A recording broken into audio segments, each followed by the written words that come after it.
What's today? Monday? Tuesday? Monday. Happy Monday, the 4th of March. We're already the third month into the future. Welcome to the beginning of this new week, if it is a beginning for you. Hey, Chuck. Yeah, however they say it there too. Isn't it ahoy, matey? Or anyway, hey, girl. Yeah. Good to see you. I don't know where Chris is today, but it's an open panel. Let me turn on the sign. There was a topic I had that I've been meaning to talk about for a while, and I keep forgetting what it is. But I think I have some tweets too, and so maybe that will jog my memory. Oh, I did see where the Supremes have spoken, and they said that Colorado cannot keep Trump off the ballot. Not for the reasons I thought they would rule, but it was unanimous. Like there were some that wrote letters saying that they agreed with the ruling, but they argued a different way. But every one of them agreed that he should not be taken, like allowed to be removed from the ballot by the state, like none of the states. So that settles that. He's going to be on the ballots, and it just reinforces what I said when it happened about Colorado's attempt to do it in the first place. It just makes them look bad. So that's the update on that. We were waiting for that ruling. And let me see what I have on Twitter.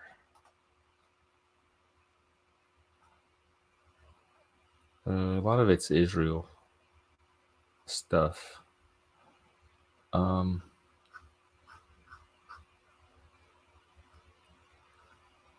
don't see anything really burning to show. Now let me check YouTube.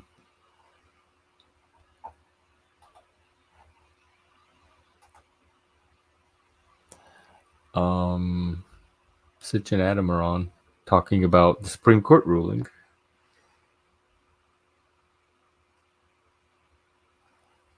That's really all I see right now.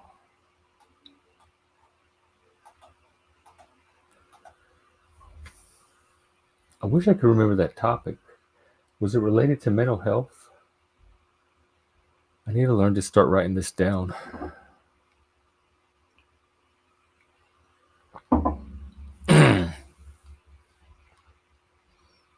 Or if there's something that any of you want to talk about or hear me talk about, just throw it in the comments.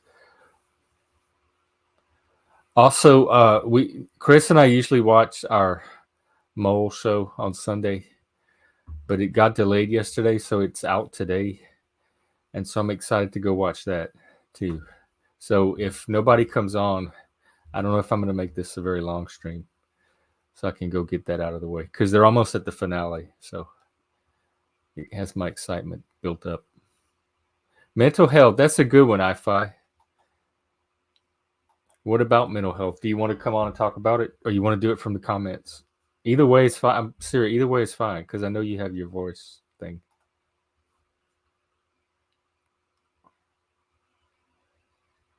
Because you said that you yourself don't personally struggle with mental health, but you have had loved ones that have. So you've kind of had firsthand experience of their struggles and how it affects other people. I find definitely, well, yeah, they seem to think so, but as somebody that works in mental health myself, I find can annoy a lot of people, I think, but I don't see anything particularly mental health about iPhi, maybe developmental and perhaps neurodivergent, but I don't see any particular mental health reason Hello. presence. Good morning, afternoon, whatever. Happy It, Monday. it's afternoon, dude. You never stream in the morning I know. I don't know why I say that. because you It have feels like morning. It's subjectively, it's morning for me. because you need mental health. That's why. Okay. Or are you here to bring it to me? What do you have Yeah. First, you're gonna have to turn the echo off because your on my speakers end? are picking up your microphone, or your microphone's picking up your speakers. Sometimes I say it backwards. Um, an echo on my part. See, Yeah. I'm gonna mute. See if it goes. Yeah. It's you. It's definitely you. All right. I might need to switch to my headset. Give me 1 second. Yeah. Go No, bro. go ahead and if your voice can handle it, go ahead and talk. This is as loud as I'm gonna talk, so I'm good. Um. um. So yeah, even if I don't have mental health issues, you're right, other people do, so we can always talk about it and help others in need. Like for example, your hashtags on your title, it says autism, ADHD. Those are some typical examples of mental health issues. Audio better yet? Hear me? I can hear you. Okay. Well, I had this argument the other day with somebody that autism and ADHD is not mental health. It's a different classification and category, but that more and more people these days are lumping it all together as if it were a mental health condition. I don't even really think they exist, but that's a whole different can of They worms. definitely do. Do But they?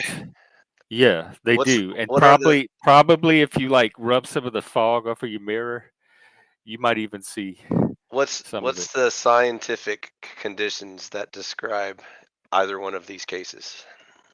Which cases are we talking about? Autism and ADHD. Well, what specific cases though?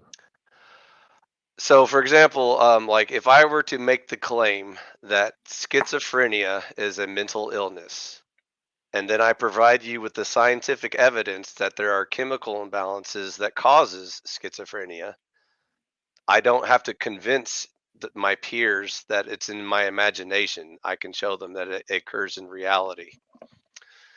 So, likewise, if you're going to make the claim that within reality there's a condition known as autism or ADHD, you have to point to the physical reality of it.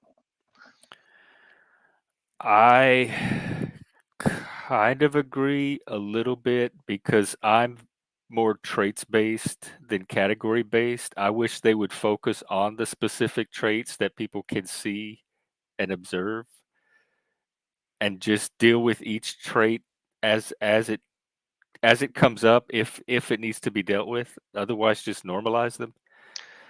So, do you understand the difference between like a true mental when the word when they say mental illness, sometimes they're referring to the brain, but sometimes they're magically transferring the topic over to the mind realm, which has no physical properties. Well, I agree it's important to know what people are talking about when they use different terms. But for our purposes, I'm okay with whichever one you want to go with. That's the problem. That's what I'm saying is like, if we're talking Hey, about Arista. an actual mental illness, in other words, something that doesn't have physical properties or characteristics, then that's the problem. Because now I'm taking your word for it, even though you can't prove it exists. My word for what That you have a specifically? mental illness called autism or ADHD. Well, you don't have to take my word for it. I mean, it doesn't depend on whether you believe it or not. It's You're still there. taking doctors' words for it. You're just accepting that their claim is true without I mean, any I didn't even know what evidence. it was till I was an adult anyway. But other like there people could see the symptoms of it, like the rocking, but we didn't Do you know know it what? was part Do of you know what? something. Do you know what confirmation bias is? Yeah, I know what that is. And you're sure you're not experiencing that right now while you're talking about this.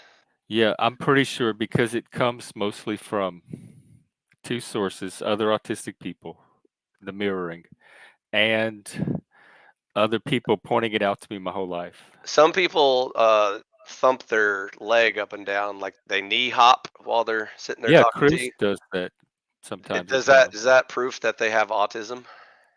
Maybe neurodivergence, that could be stimming. I mean, I don't that's what I'm saying. I'm not I'd have to talk to like in each individual case and rule out all the different things that it could or could not be. But when I see Chris doing it on stream and I know that he's neurodivergent, he's ADHD, I'm like, yeah, that looks like stimming to me. So Auntie says autism isn't a mental illness. So what kind of illness is it? Is it a neurological illness? It's a I would call it more a disorder, like Where neurodevelopmental where does the disorder. disorder occur, Jeff? Is it occurring in the human brain? Is it occurring in your heart, Well, your yeah, like stomach? in the womb or genes or epigenetics. They've studied all of this. They've traced it to this kind of stuff. So it's whatever Again, it is. It seems to happen before the baby comes out. So it if happens it's in utero. if it's genetic, again, that is evidence. There is scientific proof if it's genetic, because we can look at genes and study them and compare humans that don't have these genes and see if it's still true. And so the problem is it's not genetic. It's not neurological. It's Yeah, it is. purely mental. It's Well, I don't considered know what you mean neurological. by purely mental. Like that, I don't know I what you gave mean you an by that. example of a neurological disorder in humans called schizophrenia. It's when there's a chemical imbalance in the brain that we can scientifically measure, detect, and diagnose and treat. So that's Okay. an example of a real neurological disorder. That's an actual real thing that doctors Well, can. it does like it's particularly ADHD does respond to some medications. No, Jeff. Okay, so let me give you Well, we'll let have me to give have you a Chris up here, and you let me can. give you a parallel example. Are phobias a mental illness? I would, yeah, I wouldn't call them a form of neurodivergent. I wouldn't classify them like under Some autism or people are ADHD. So afraid of for that spiders. reason, I Are would they put them mentally more ill? under the because ordinary people can have phobias. Right. So like if a human has arachnophobia, they have a fear of spiders. Are they mentally ill because they just fear spiders? I would not describe them that way. What if we gave them medicine that made them react differently? Would that prove that arachnophobia is a mental illness and now we Me- have medicine to treat it? Medicine that did what? That just calmed them down and made them chill and relaxed. We probably do have that. Of course we do. We can just give them heroin or Vicodin or whatever and just zombify them. And then we could say, oh, we cured their mental illness. And see, now I proved it's true. It's a mental illness because I gave them medicine and now they're not Well, afraid of you spiders. gave them something that alleviated the symptom. Exactly. But that doesn't prove anything. That just proves that you drugged them and then they had a different But reaction. there's also like the symptom can recur and recur at its own rate, or there are like mental health practices that the patient can actively do that can reduce the frequency of those reactions. And when they do hit, manage the duration that they hit for. So like it has its own natural pattern from that point. If they just want to keep doing the medication every time the symptom comes up.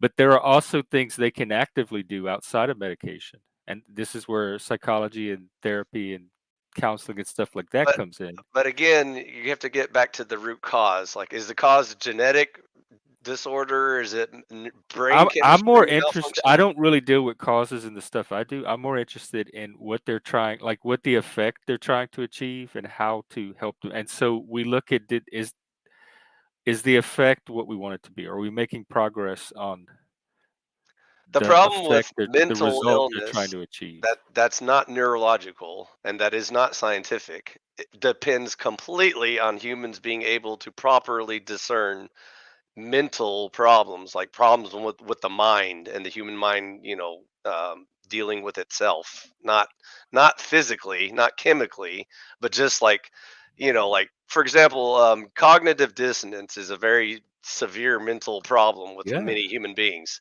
There's yeah, and nothing neurological ambivalence. about it. There's no pill to cure it. It's just Yeah, right. delusional humans that can't accept. And anybody can have it. Like it's not linked to neurodivergence particularly because anybody can experience cognitive Of dissonance. course, even a perfectly healthy human brain can experience cognitive Yes, dissonance. So that's not yes. the problem's not the brain. The problem's not a chemical imbalance. You can't give people medicine to treat it. It's not a I agree with you so far. Let's see okay. where you go with it. So there's now we're in the realm of autism and ADHD. Autism and ADHD are peculiar to an individual, and so it's not If I like just something if like cognitive dissonance. I guess is more universal. that's a mental issue. That's not a physical problem. Just like ADHD is a mental issue. Well, It's not it's a probably physical a problem. combination of both, and then we get into what is the mind anyway? Like, where does physical end and the mind? You know what I'm saying? Yeah, But mine doesn't and have that's going physical to take properties. us like way away from autism anyway. But if and before we even go there, what is your version of mental health? Because a lot of Christians I know, it's an indication of spiritual health. So their Uh, version of mental health is like to get right with Jesus. you It's an don't need indication that your connection with Christ is like you off don't somehow. need religion to solve mental issues. That's not required. It may help, but it's not required. So I can solve all mental issues purely from a secular point of view. I don't need religion to solve mental Okay, well issues. let's hear your prescription. Okay, so it turns out that things like autism and ADHD and all those other things that they keep adding to the list, Asperger's and just all Actually, they subtracted from the list and they keep adding expanded the list, broadened to it. the infinite list every I day mean, I'm new technically what conditions. would be called PDD and OS. It's just called autism now with the new classification. And then they use bullshit language like it's just a spectrum that goes on in infinite So directions. what is your what let's hear your how you would do it. So it turns Your out the mental health problem with all care this stuff is simply bad parenting. for our So entertainment channel. Yeah, but okay, even if that's true, what can we as adults do about that? Like so as an adult, we all you have can the do parenting we have. is slowly either repair yourself or get counseling if you're not able to repair Isn't yourself. that what I So said when we started this whole thing? I don't know. I think you said drugs. You said there's drugs that treats autism or So ADHD. I find I agree. 2 out of 2 panelists agree. Get counseling, see experts, find a But therapist you can trust, see a there's professional. there's lots of bad counseling out there, including the ones that There prescribe absolutely is. I think Ritalin. there should be a mental health literacy course, like basic mental health 101 of how what to look for mental health care, how to find an appropriate therapist, how to know when you found a Here's good one, what good mental health care looks like, etc. here's how to spot the bad ones. As soon as they start saying bullshit terms like you need to take Ritalin for your ADHD, there's a bad therapist. That they don't know what Well, they're talking that's about. again, I think that's determined on an individual basis between the child, the parent, and the doctor.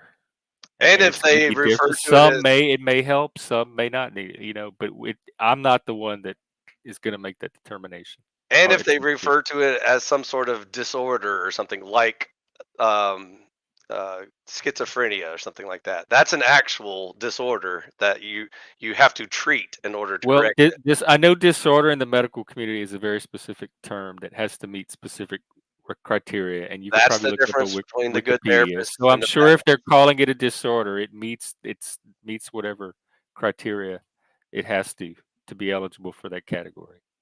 So if you have good parents, you're probably not going to have autism. If So you I want to hear about your like in iPhi's I sure, mean you dystopia. yeah.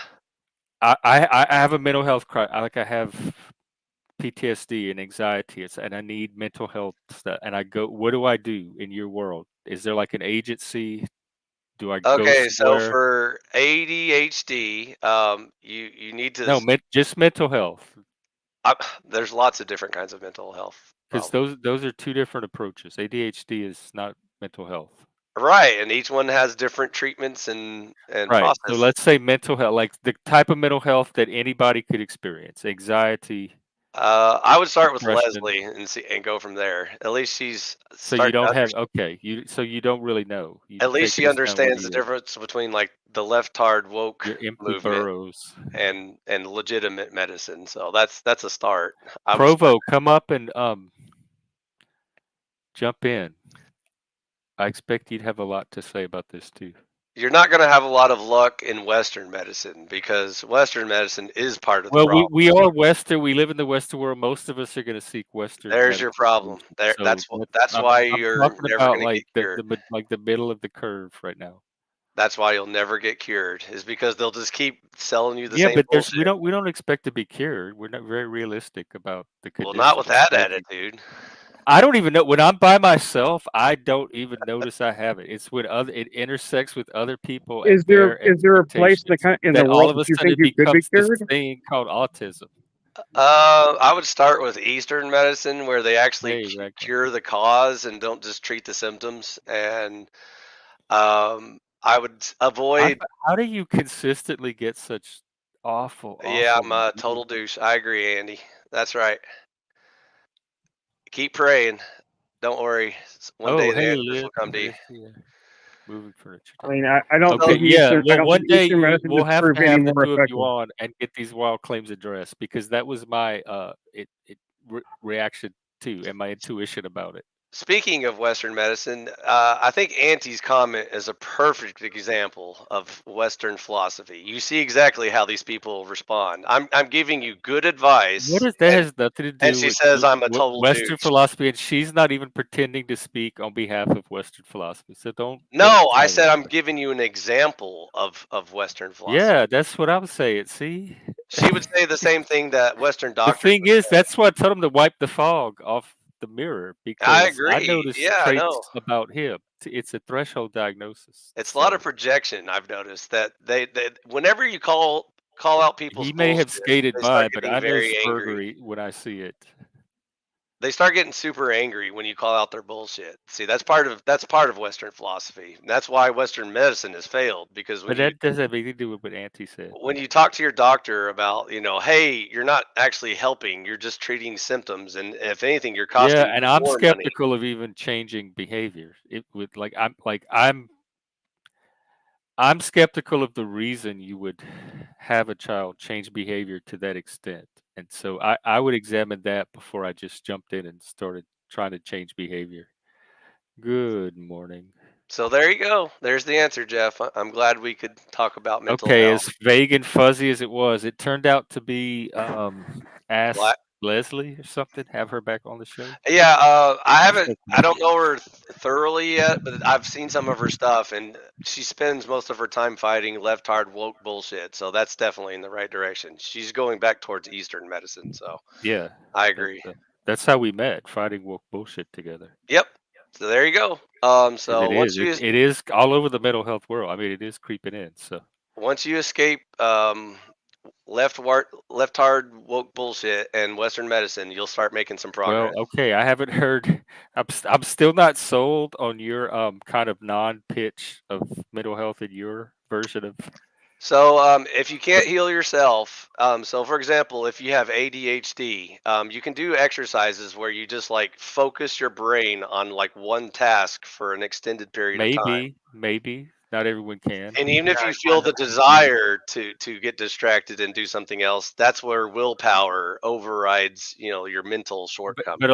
a lot of us would say that's conditioning and Of forced course, it's assimilations to conditioning. the That's how you that's how neuronorms. you got there in the first place, Jeff. Remember when I said bad parents cause autism and When it's ADHD? easier for us to work with our native attention spans, like So whatever that even pattern is, than to try to wrench it into an artificial pattern so that even if you were raised doesn't by work for us and causes us to stumble along the way. so even if Jeff was raised by bad parents and now has autism and ADHD, now Jeff can be his own man and overcome these Well, conditioning for problems. what it's worth, I don't think Jeff, quote unquote, now has autism and or ADHD. Those are usually Yeah, he thinks he has the autism. What? No, they're lifelong.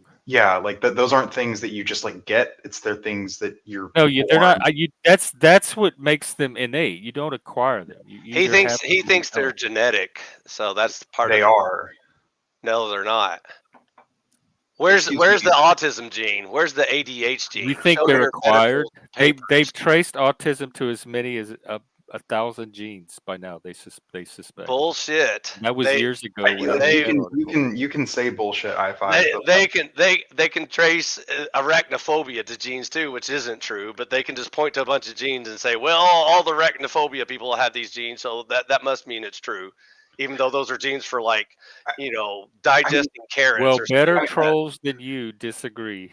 I mean, Provo. I mean, Provo is coming with it there- today. there's a version of this argument that is like fine, which is bad parents exacerbate autism, which I think you can pretty clearly lay out. I don't know what exacerbate means, unless you're talking about specific.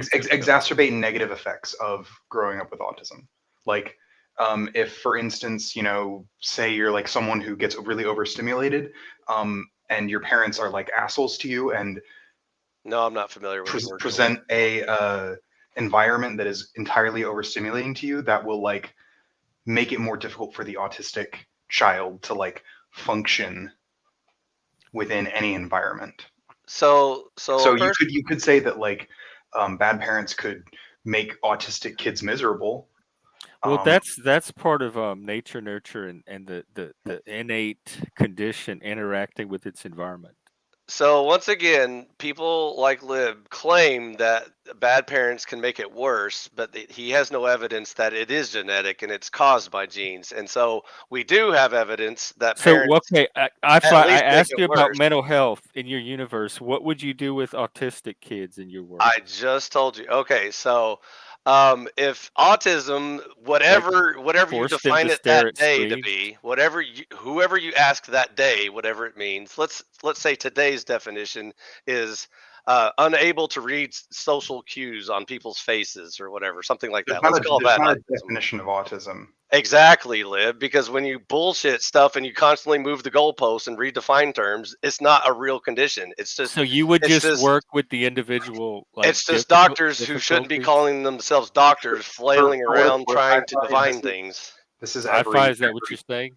to my knowledge, it's every mental illness that. So doctors can define schizophrenia. Doctors recognize things like phobias or whatever. They know that schizophrenia is a physical condition that can be physically treated. It's a neurological disorder.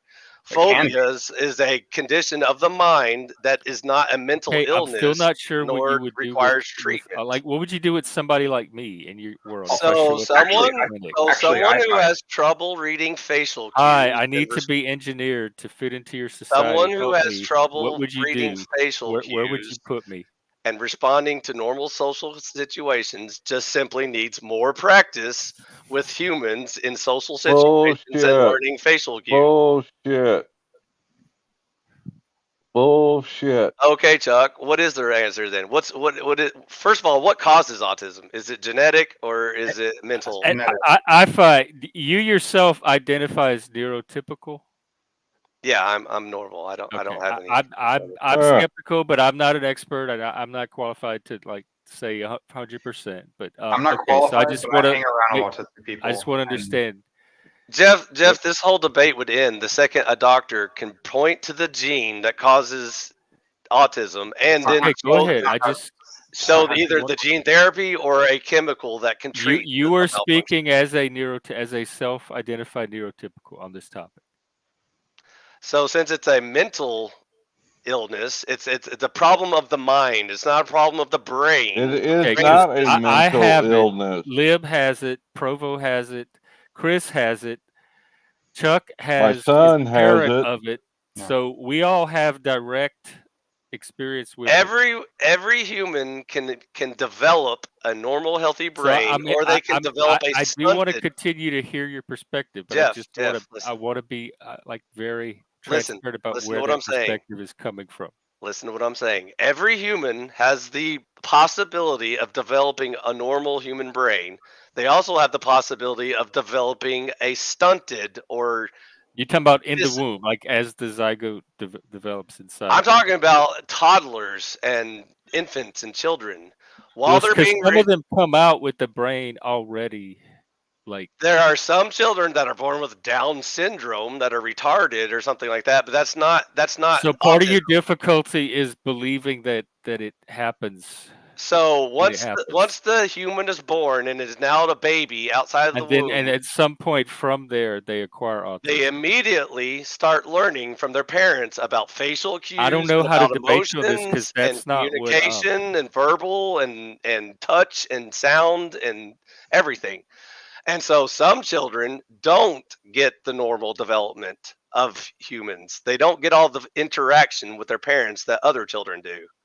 And so their brain is stunted during the development of their brain.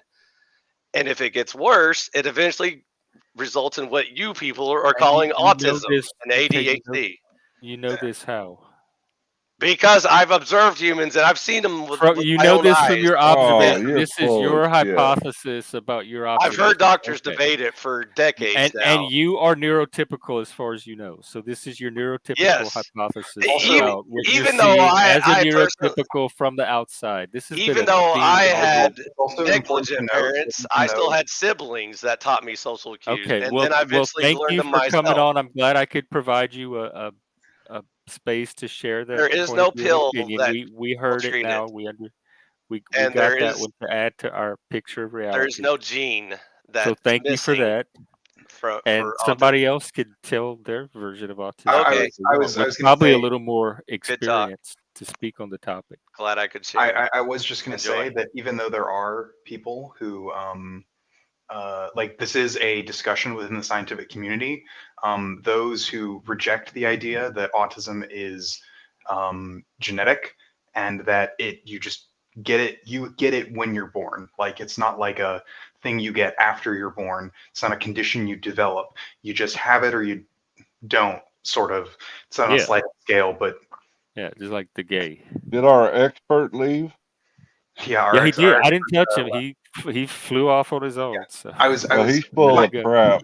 yeah, my point was that even though there's a robust discussion within the scientific community about this, the overwhelming majority of scientists who are experts on this topic kind of have the same general idea and agree on the same kind of things. So I don't really care about what a couple of whack jobs fringe theorists say. I don't either. Yeah. Especially when I asked him where he's getting it from, it wasn't even from a source. It was No. from his own observations. Yeah, no, he was the scientist. He did somewhere get this idea that autism is Curable. not inherent. Yeah, that's curable. There's some piece of propaganda. I don't know if he heard about like the Wakefield stuff, or what, or if he got in like on a tangential. I don't know. I'm raised- still not I sure. raised- Like if I had a kid like me in his world, what I would do with him. He started to kind of answer, and then he never did commit to an answer.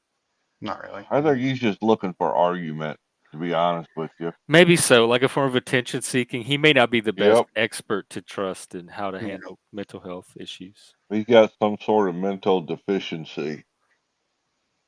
Well, Yeah. that was the iPhi portion of our show this morning. What's going on with everybody else? Chris, where are you? How are you?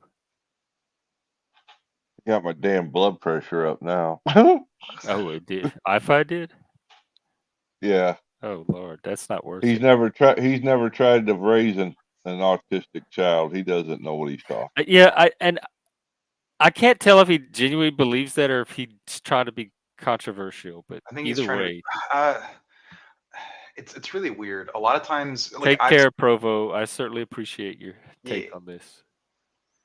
I've seen, I guess, like trolls that are kind of like him that exist in a lot of these circles, especially like political circles, where people will like they'll do like the trying on beliefs, like they'll believe one thing one week and the next week they believe a completely like wildly different thing. Just to get an argument. Well, sometimes that's how it used to be on the internet. But like now, especially I've noticed with people my age, is like people will try on these hats, quote unquote, just for fun, and like then they'll keep the hat on. And like suddenly they just retain this wildly insane conspiracy belief that just started. Of the attention it gets them. I think it's because of the attention, yeah. Because like That makes used to sense be. actually. Like Yeah, it's an effective way of gathering attention, of seeking of finding a community, right? Actually, like unironically, it's fucked up. So should I be worried that this is the community that's meeting that need? Is that a I don't sign think of so. our community? Like, I don't think so. okay, We're not like we're not a dogmatic community, so like hi, it Homelander. wouldn't Welcome. we're not the kinds that would like attract that kind of thing.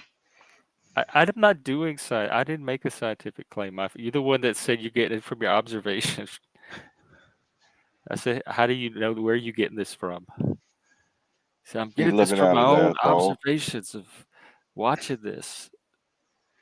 Yeah, I mean, I can now, iPhi, if you were to demand we produce the evidence, that might be an actual response. But just denying that what we were talking about is, hey, look, the scientific consensus right now is autism is inherited. It's we know like what genes like affect it and yada yada yada. And then you're like, well, of course we don't know anything. And it's I like, just take it as a given that it's innate, and by that I mean it's part of the organism at birth, and it can't really be altered by the organism. that's just So it's a given. It's just what they come in with. It's the wiring they come in with. Well, early on, I dropped something in chat. I don't know if it's still there or not. What did I put? If I can see it. Hang on, let me do a little moderating here. You dropped the link. Put it in the back and see.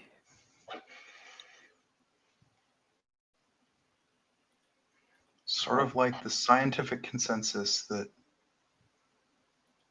I mean, iPhi, you have to like make sense with your sentences. Autism is a developmental disability caused by differences in the brain.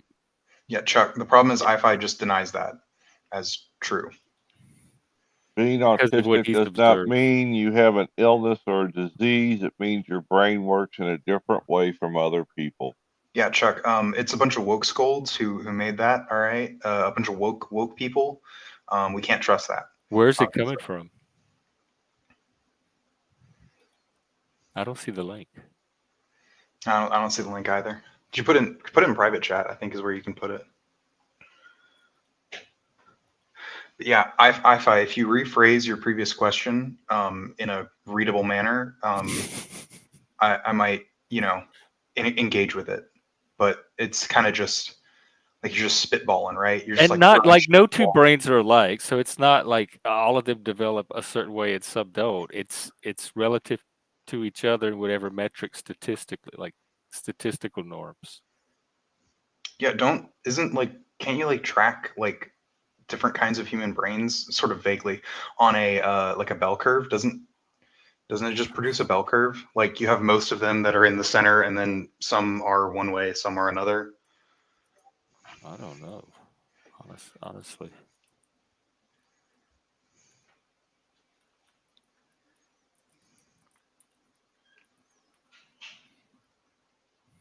Encounter something in the environment that causes swelling in the brain, permanent damage.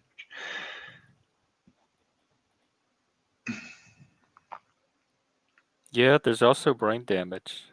What? The development is not genetically predetermined? What the hell are you talking about? At this point, he's just like denying genetics and. But the point, it's like either something structural about the brain itself, or chemical, like the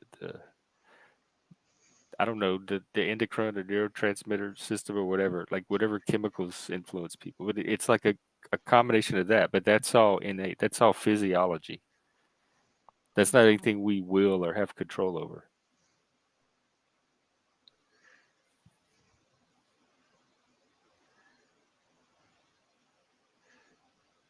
Yeah, but also like I don't know, trolls like iPhi. I've always found that when talking with them, it's best to assume that they don't actually believe what they're talking about because they won't defend the belief like someone who believes it. Like someone who believes that autism isn't genetic will come at you with like I don't know, the literally the one study that found that kids developed it. Like they'll do that. They won't just like say, "Oh, vague stuff. Oh, it's because of what I see." Those kinds of people, it's best to not treat them as if they believe that thing because functionally, when you're talking about their reasoning for it, they functionally don't.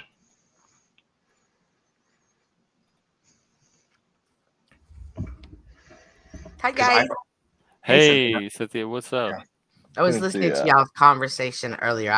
I was like, what is iPhi saying? Like, why did you keep saying this? Like, Mucking up my show. If I post citations, will you shut the fuck up? whoa. Here, I'm going to see what the AI has to say about it. Because I'm pretty sure Gender even if I were to find citations for you, you would dismiss them as like yeah, he's paid being a contrary. shitholes or something. Yeah. I wish Provo would come up and talk. Me too. He's said he was busy. moving furniture. Moving furniture, yeah. Good Hey guys, lord. can you guys hear me? Yeah, we hear a can't dog. tell. That's my security team. There's been a threat, and they're alerting me to the threat. It's all Hey, clear. Jack Slaw, you missed a I don't know if I'd call it discussion. You missed a pontification on autism from iPhi, based on his expert observations. And did he Whatever believe he that it saw could in be his life. cured? And what was he Yeah. saying about bad parenting? He was saying that like bad parenting is what causes autism, even though that's just like it. Okay, I could tell with the AI. Which is just like the stupidest thing I've ever heard before in my life. Yeah. Yes, genetics do play a role in autism spectrum disorder. Heritability studies estimate up to 80% of the risk is due to genetic factors. There's multiple genes, many different genes with each with a small effect. It's known as polygenic inheritance. There's gene variants and there's spontaneous mutations. Those are all the genetic things that can be traced to autism. That's from the AI. So there you have it. Good use of AI. There we go. Dang. God, I fucking hate. I just recently have just been very frustrated because of AI art. I used to be able. I play a lot of like tabletops, and I used to be able to just Google the traits that I wanted into Google Images and get a plethora of different images, and then I could I could click on it, and then there's the source, there's the artist, cool. Or I can just put it in a reverse image search and find the artist. But now, like a solid 2/3 of the things that I'm seeing are AI generated. It is Autism near 2.0. impossible to find human drawn art. Oh, of when you specific look for kind. fantasy stuff, it's Yeah. even shown up in porn. There's like fake AI Yeah, porn. it's just like I found myself being jealous of an AI photographer. I'm like, damn, he gets the most amazing shots in his photography. And then I was like, wait, why am I jealous of an AI? But I actually caught myself just always going and looking at this. And I even know they're AI pictures. I hate calling it art because it really isn't. They're just AI pictures. Like that's But they're so like the ones I see are unique and interesting, and it's like, wow. And you can do cool stuff. I just don't like it. Yeah. The internet is getting riddled with AI pictures and stuff, and so it's like trying to sift through and find non-AI pictures is just a nightmare. AI renderings, I like it. Well, just wait till AI has you committing a crime. That's true, though. That is true. There have already been accusations of this, but that's a It's more It's because not like we too don't have. far off. Well, they're more like automated systems that were just improperly designed and made. I mean, there are going to be problems, and my problems aren't more that. My problems are more the. I won't get into them. I'm not gonna. I was wanted to bring it up to bitch about that one thing, but I know Jeff prefers we not doomsday around AI vaguely around here. I never said that, but you can if you want. It just don't loop. I mean, if it's stuff you've already. Yeah, no, that's why I'm not going to loop. I'm just going to say it annoys me. I can't find human drawn art anymore because there's so much goddamn AI everywhere. Yeah, that's Is that happening in the porn. That's how world. they're going to start. They're going to get us accustomed to it everywhere. That now we're going to feel like I said, I was jealous of the AI photographer. That now we are in competition with AI. I mean, it's fine. AI is a perfectly fine tool that's going to, in a lot of ways, help a lot of industries. Like live streaming. I guess potentially like that, but like a lot of like those like big call centers and stuff. We're gonna need those less and less. And honestly, given how kind of shit those jobs are, I've talked to people who've done them before, and they are like really shit jobs. I think it's good that we're moving away from having humans do that job. What? Hey, I used to do that job. I was good. Yeah, and all the way up to VIP. No. It's fine. Like I know people who were good at it too, and who enjoyed certain aspects of it. But like, especially with the size that like tech support stuff is now, like, what are you gonna have me do? Like, where are you putting me if you're gonna face? I mean, people would probably just be higher up on the like. There's too many of us to all be higher up. And no, that's why you get rid. That's do? why you get rid of all the lower end. So like all the like basic stuff that like people like you have to like have a person there to talk to do, but like is relatively simple and like easy, like FAQ level. You can have those, and then as you escalate the call, eventually you'll get to people. It's already starting to happen in a lot of places. Yeah, and you know how frustrating it is to have an issue and you can't talk to a person. It's have you ever tried cussing out? Yeah, have you ever tried cussing out one of the AIs? They'll be like, "Please don't speak to me like that," and hang up on me. Well, don't talk to call center people like that either, please. Oh, I can handle it. Oh, I mean, that's why you need people like me, because I know he's right. They would specifically get me for the really angry customers because I knew how to de-escalate them and get them back on track. Exactly. I think you're underestimating human interaction is needed. AI can never. Like AI can't take emotion. This is what AI is going to teach us: is the stuff that humans do best that a machine cannot replace. Like being a cashier. Or this kind of service that we're talking about. Because like, I don't think a machine can completely replace. No, if you could choose the voice, the AI voice, and it wasn't like the Karen nails on the chalkboard white lady every time. And if I could like have a black lady, like a real chill black lady voice or something guide me through, I would mind less.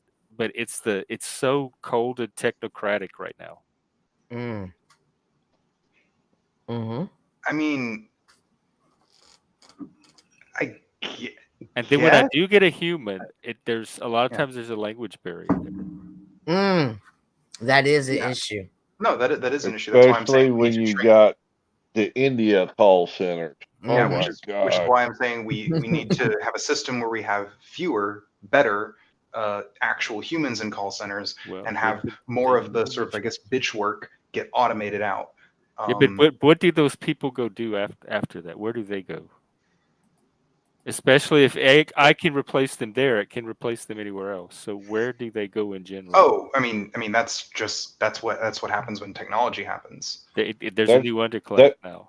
But it's desocializing human interaction. People that used to be our coworkers. Yes, this is the that bothers. that bothers me on a human level. I can't just shrug and say, I mean, that's well, just that's just capitalism, Jeff. technology that happens. That's just Sorry, capitalism. guys, y'all got shaken out of the tree. But this, I'm for a welfare state, which would I know, but mitigate this the doesn't effects of make this me significantly. This Because I doesn't make think me that- trust your utopia. I mean, in my utopia, I think we would have like fixes for this because I think the economy would run differently in my utopia. But our economy runs the way it does now. Technology is going to happen regardless.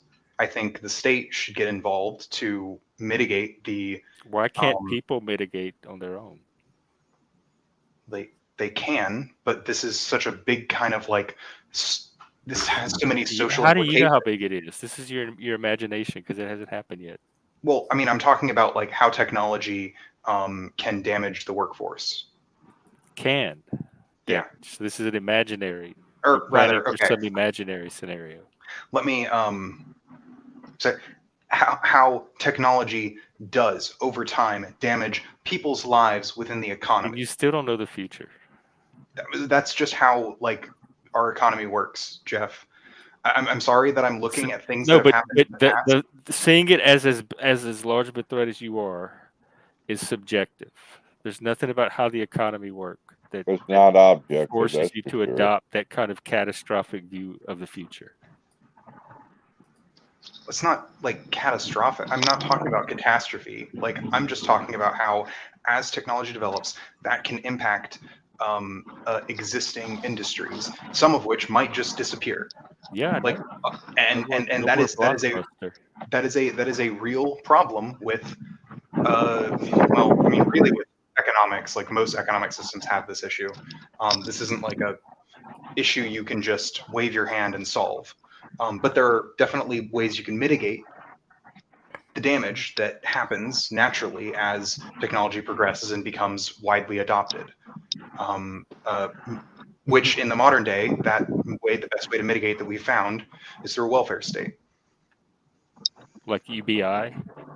Well, I mean, not just, I mean, UBI is an example, but I mean, just broadly, like welfare states having having governments socially spend. Jeff, real quick, did you see that Oregon reversed their free drug policy? No. No, yeah, that Where came they out today. decriminalized everything? They're going back to putting punishment on hard drugs. Yep, they completely reversed course on that. Interesting. If Oregon's, and they're like about as woke as they come. Well, they had too many ODs. Yep. What state? Where was this at? Oregon. Like a few elections ago, they decriminalized all drugs, any drug. Yep. No longer going to prosecute for. Well, they reversed that. I just was reading that this morning. They reversed it for all drugs or just certain drugs? Chuck, do they all drugs like weed is now illegal, or do they just do Probably like not weed? I think it's hard drugs. Because I think they legalized mushrooms. I was listening to that this morning that the stay-at-home moms are microdosing, and she was saying that for the first time, I can now feel empathy and look at my child from the heart space, and I was like, "Oh, this is concerning." What are you teaching? Yeah, that really is kids? concerning. Drug That's use. very concerning. Psilocybin generation. Yeah, like how do you need a drug to look at your kid from the heart space? What is that noise? Chris, is that you? Wow. Oh, it's probably my window. Sorry. I can mute you if you want. No, it's cool. Here, is that better? Yeah. Yeah. Okay. I'll be back. It's blowing my eardrum out. It's all good now. But yeah, so that's microdosing, but that is legal in 2 states now. So All we're teaching is our kids is just to worry about doing drugs, nothing else. In my opinion. Well, drugs solve everything. Don't you know that, Chuck? That's what some of these people believe. I know. It is what they believe. You're absolutely right. I mean, you want to protect the kids in one token, but here you are in another token. You're teaching your kid how to do drugs. Does that make any sense? You know, I was talking to somebody about this morning. Like when I deal with my doctors, the first thing I made clear is I don't take drugs. I don't take medications. I'm never going to choose that route. So we need to always come up with something that doesn't involve drugs, either a plan of action or like they got me a nutritionist to help me learn how to eat better. But I took that into my own hands. I didn't just go and listen to somebody and say, "Oh, okay, you're right. I should take a pill. You're right." Like I was proactive in my healthcare. And I think we should start teaching people how to be proactive in their healthcare.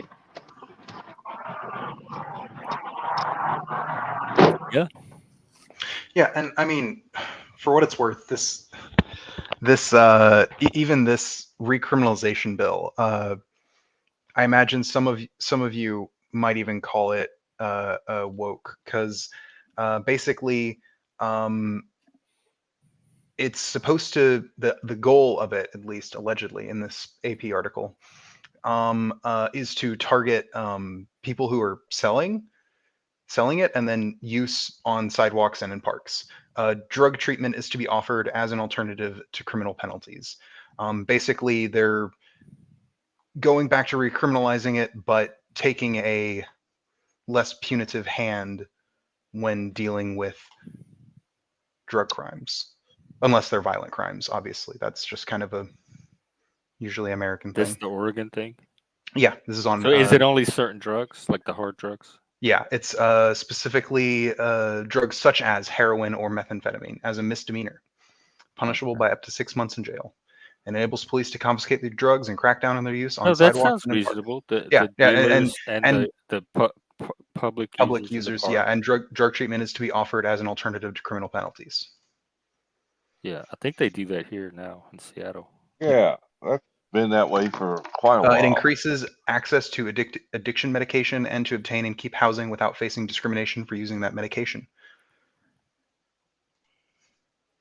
So yeah, so decriminalization didn't work, so they're trying to do the recriminalize, but don't like fuck over people. You know, fuck over the Did addicts. they say why it didn't work? Is it like for those drugs in particular, it didn't work, or is So the I highest thought it was rate? the AP You the just AP can't article trust those particular types of junkies. the AP article says that and with Oregon experiencing one of the nation's largest spikes in overdose deaths, Republican pressure intensified, and a well-funded campaign group called for a ballot measure that would further weaken Measure 110. Researchers have said it was too soon to determine whether the law contributed to the overdose surge, and supporters of decriminalization measure say the decades-long approach of arresting people for possessing and using drugs didn't work. A Democratic lawmaker said, "I'm concerned that the bill, will attempt to use the same tactics of the past and fail, only to reinforce the punishment narrative that has failed for 50 years." I mean, I want there to be a punishment narrative. There has to be. Why? What other narrative are they trying to? Well, like it's not your fault, it's an addiction. Well, I mean, that's the whole point of like, here, look, in there it says, particularly for the dealers, maybe not necessarily for you, but people. Oh yeah, no. Dealers usually get harsher sentences anyways, Okay. even in like really blue areas.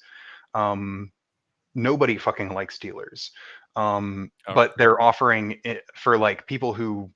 It says drug treatment is offered as an alternative to criminal penalties. So this is for people that are even just using. Yes, but using in public is the specifics. You can't. So use like it if they were in their crack den using, not bother anybody, nobody would even fool with them. Yes. Okay. I could maybe compromise on that. Yeah, I mean, I think they should be taking harsher steps in terms of like getting people unaddicted to these drugs. Yeah, but you can't. No one's figured out how to force that yet. No, I know. There's not really a way you could force it. No, I know. I would say that like unless they like do another crime in addition to their, using the drugs in public. I would like for like anytime someone gets arrested on the street for using meth or something, that person also just goes through rehab, goes through drug Well, what if you're rehabilitation. using it in a family situation? I mean, I What kind of presume family that's legal. situation? Like in your house. Yeah, you got a family of 5, let's say. With kids? Yes. I mean, that's Is legal. that, I don't think it's suggested, but it's Wait, are certainly you talking not. about just shooting up with your kids? well, I'm talking about in front of your kids or being Um, around them to take care of them in a messed up just state. something viscerally in me has a problem with that. Well, Like, I mean, if CPS came I do by, like you could just sit there and shoot up in front of the kid, they would yeah, say something. I do think CPS, if you're like a drug addict, CPS can take your kids away from you without you receiving like criminal penalties or anything. It's not like it's not that drugs are illegal and using them in front of. It's like if you're using drugs in front of your kids, that's an irresponsible use. And Even this if is up in Washington State, where they're very lenient about this stuff in the first place. What about those people who are addicted to prescribed drugs? Like their doctors still give it to them. Would the same rules apply to them? I believe if it's one of those like drugs that are classed in the way, I haven't read the bill, so I don't know what Okay. drugs are actually classed. Probably not. Just knowing the United States, Right. the United States loves our opioids.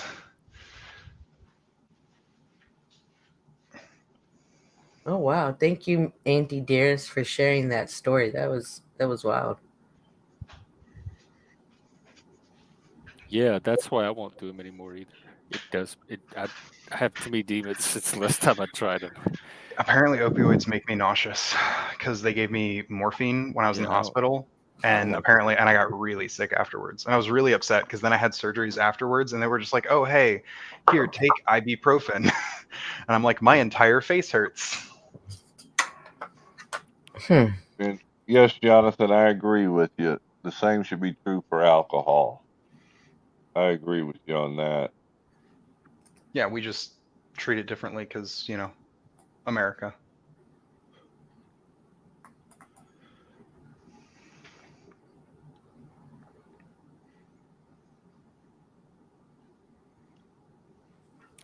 Wow. We came to an actual pause, a long one. What's that? I said we came to an actual pause, a long one. That almost never Wow. happens on here, especially with topics like circumcision. I was trying to Oh, no, talk. Jeff. I was trying to talk, but I couldn't. My mic was muted. I was trying to say, like, with the decriminalization thing in Oregon, though, from what I understand, they just decriminalized it. They didn't go to any effort to try to regulate it or anything else like they did with like the weed market.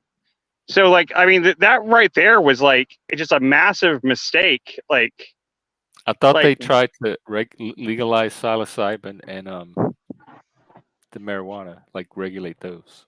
yeah, those, but like they decriminalized everything, and they didn't go to any links to like regulate and try to purity test and stuff. So people were still getting like bathtub smack and shit off the street, and it was just legal. That was the only difference. Like it was a terrible policy But from I what thought I could that's find. what they wanted. They wanted the government to Free. leave alone. Like they Yep. wanted to just be left to do whatever drugs they Well, wanted. that's not the correct policy decision was not that. If you want to decriminalize, you don't just decriminalize. You need to decriminalize it while also having free injection sites. You need to have encourage people to go to addiction centers and make them free at point of service. There's a whole host Free of things. injection sites. Oh, Lord. Yeah, sorry, safe injection sites, places where people can go shoot up, so that you don't have like need. I'll put you on mute. Yeah, you don't have like used needles or used crack pipes all over the place. Yeah, but basically that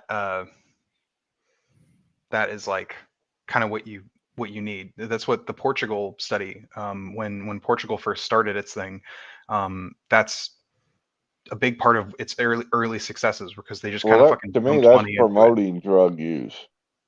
I'm aware that that's what it is to you. What I'm saying is that the results of the things that the researchers figured out who've tried this was that as long The as experts. you That's better. as long as you sufficiently fund these programs, they work. Portugal did not, and thus, whatever it was, 5 years after they did it, it was like a mess because they had defunded that program like a zillion times to where it just didn't have the money to function anymore. Yeah, like these aren't things that you can like spend $10 on and like, oh, you're good. These are big, like basically infrastructure projects. So yeah, Chuck, I'm aware that safe injection sites might like seem icky to you, but the people who figure out which things do the best in cutting down on addiction rates have determined that safe injection sites are actually a pretty good way, along with other things. Methadone was supposed to handle addiction rates. Did you see how well that worked out? I'm unfamiliar with what you're talking about. With the methadone program? It was supposed to help people from being addicts, and all it's done is create a bigger class of addicts.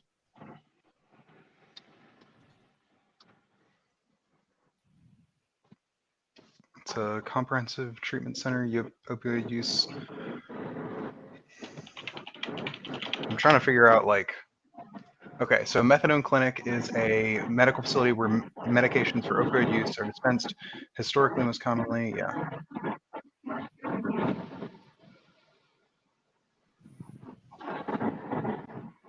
Well, you get your butt out of my face. Thank you. Okay, so in the United States, there are approximately 1,500 methadone clinics. Seattle has some. That seems like a decent amount. I can imagine there probably could be more, but Yeah, because the VA even has methadone clinics. Mm-hmm. I mean, if they regulated it all, if they had like dispensaries like they do for the weed, if they had like a dispensary where you could go get heroin, like that was pure, that was guaranteed to be pure, that wouldn't like have all the junk in it, and you could only buy so much at a time, and the same thing with like meth or whatever. Crack is really just a bastardized version of cocaine, but even Crack cocaine, is I guess, whack, bro. yeah, it really is. Okay, hang on. Chuck, again, like you're saying, like the methadone thing was bad, they failed, but it says, Chris, I'm gonna mute you. It's I noisy. can't hear you over the wind noise. Yeah. While methadone clinics are generally considered to be effective treatment options for patients addicted to opioids, especially when other interventions have failed, there is a controversy surrounding the placement of methadone clinics. There is a perception that the presence of clinics attracts crime to surrounding areas. However, one study by the Who cares about that? Well, apparently, I guess someone, because that seems to be. Go ahead. I didn't mean to just. No. I mean, I'm with you there. I think it's stupid. I think this quote unquote controversy is stupid, and people just don't like it when people that they despise get help. Well, I know for a fact I used to live by a methadone clinic, and the lines of people waiting around to purchase the methadone off the person that just got it is phenomenal. That was in St. Louis. Wait, so you're saying they're a good thing? No. I'm saying the people that were getting the methadone Yeah. would go out and sell it for a huge price to the ones waiting in the streets. So it really wasn't serving any good purpose. I mean, I'm glad. Hello, I'm glad that that's your experience. But I mean, here I'm not seeing. Hi Jeff, can you I'm look not up seeing something for me anything real quick? referencing Yeah, that being an what should I issue. look up? You know Let what me. the AI? I've got a link, but I can just read it for you if you want me to. Okay, or just post it in private. Go to cdc.gov, autism facts. It's /NCB. You still on the old conversation? Okay. Yeah, I think I pretty much summed up my point, but I'll just let you read it for yourself. Latest data from the ADDM network. So if you go to the What is Autism Spectrum Yeah. Disorder page Okay. on CDC, Yeah. you scroll down under diagnosis, it says diagnosing ASD can be difficult since there is no medical test, like a blood test, to diagnose the disorder. Right. Which is fascinating because if you also ask the same Google search, can genetic disorders be tested with blood tests? It says, yes, of course they can, because that's exactly how we determine a genetic disorder is through Okay. blood So tests. what's your point? That the CDC is proving everyone on this panel wrong who was About saying what? iPhi is dumb because it's definitely No not one a said genetic disorder. no one said you were dumb.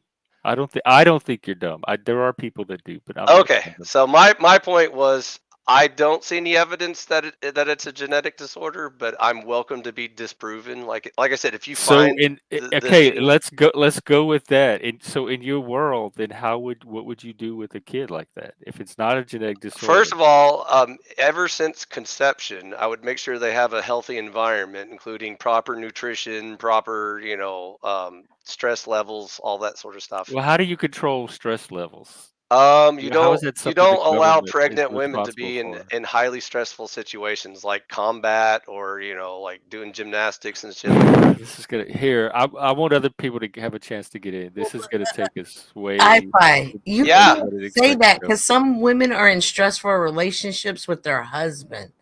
So you I know, Cynthia, I'm not saying that He I probably can knows end firsthand. all stress. I'm saying if you put a pregnant woman in a stressful situation, you're risking the baby's health. That's what my science Yeah, they might turn out gay statement too. is. Or- Oh, But God forbid. okay, that's we not. can agree. I can agree that the mother's energy the baby can pick up. As Auntie Dearest was saying earlier, she made sure to always play classical music and read to her baby while she was pregnant, so that changed the environment of her baby, as an example. So we can agree, iPhi.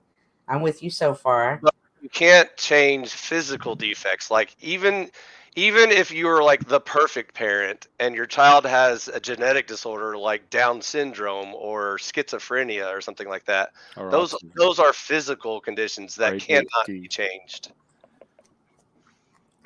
Or at least Okay. without gene editing. I mean, if we had Star Trek technology, we could edit genes and shit, but we're not there yet. Well, what all the kids would come out a certain way, like But the problem within an is approved standard. when people don't understand the conflation of physical problems with mental problems, including the mental development of the mind. But you don't really need if you're addressing symptoms and or therapeutic goals, you don't really need to understand That's the all you're origin of the doing. why. You're just addressing the symptoms of Right, that's all most failed people brain want. They want their development. symptom to go so they can continue living their life as normally So as the best you possible. can do is just, give them therapy to reverse the damage caused by bad development. That's the best you can do.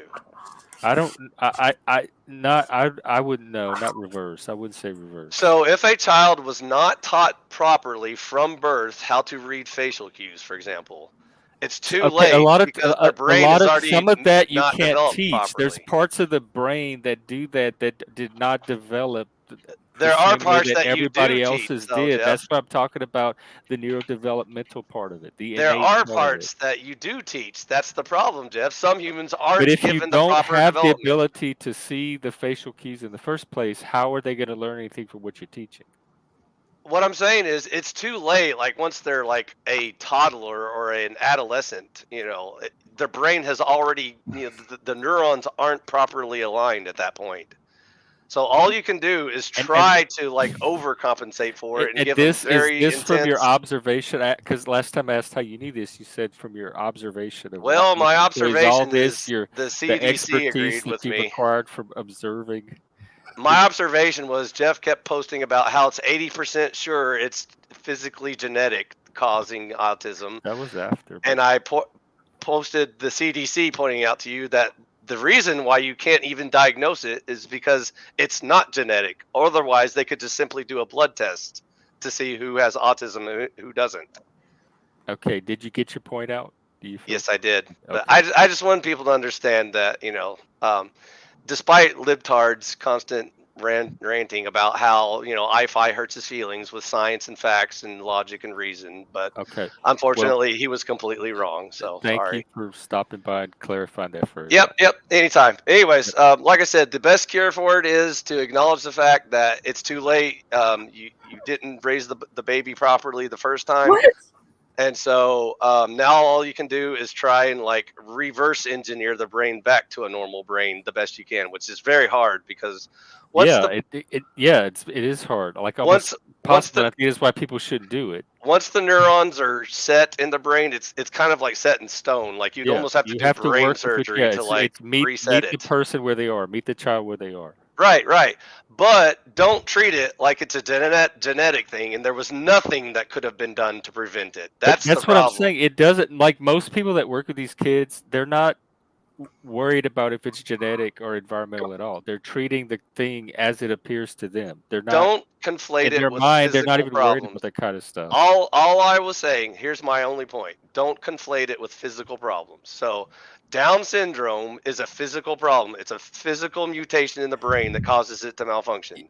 We just get into your version of physical versus. That has nothing to do with how you raise the child. That's their genetic makeup. Okay. But isn't their brain already developed by the time they're born? So no, I don't understand. It's just started. It's like the blank slate at conception. You're not blank slates. You're wrong, iPhi. I didn't realize you were blank slates. And it's completely dependent on how you raised it. I raised 4 kids. 3 of them, not a problem. I raised them all the same way. And I'm related to doctors, and I've been debating this with doctors for years. So, Cynthia. But you are not a doctor. I'm sure those doctors you're related to love having this debate. Yes. Cynthia. So, even in the womb, you can influence the development of a human brain. I agree. So it's that critical. That's how critical it is, Cynthia. It is so important that even while the baby's still in the womb, it's already developing its brain. So it's already too late if you wait until, birth and then start talking to the baby and comforting it and nurturing it. I definitely don't think it's too late, but it's too late for the natal development. That stage. That stage is already passed. Just like it's too late. You said you were going to make one more point, and Jeff, I'm talking to Cynthia, please. Cynthia, you said one. Jeff, how dare you talk on your own? It's too late to do the toddler development stage when your child is a teenager because their brain has already reached that level of development. It's still developing. So now you have to work twice as hard to correct the teenager because you skipped the toddler stage. Do you see where I'm going with this? Yeah, absolutely. Okay, that's all I'm saying. That's what autism is. But I don't think that's that autism parent. That's not what autism is. Yeah, I don't think that any it can't affect the stages because I'm still trying to get through some of the earlier development. By the way, Cynthia, that's not what autism is. If you want to see how gobbledygook this entire topic is, ask Lib what the definition of autism is, and then ask Jeff what the definition of autism is, and then see if they have the same definition. Okay. Including where it stops and starts. So is Asperger's autism?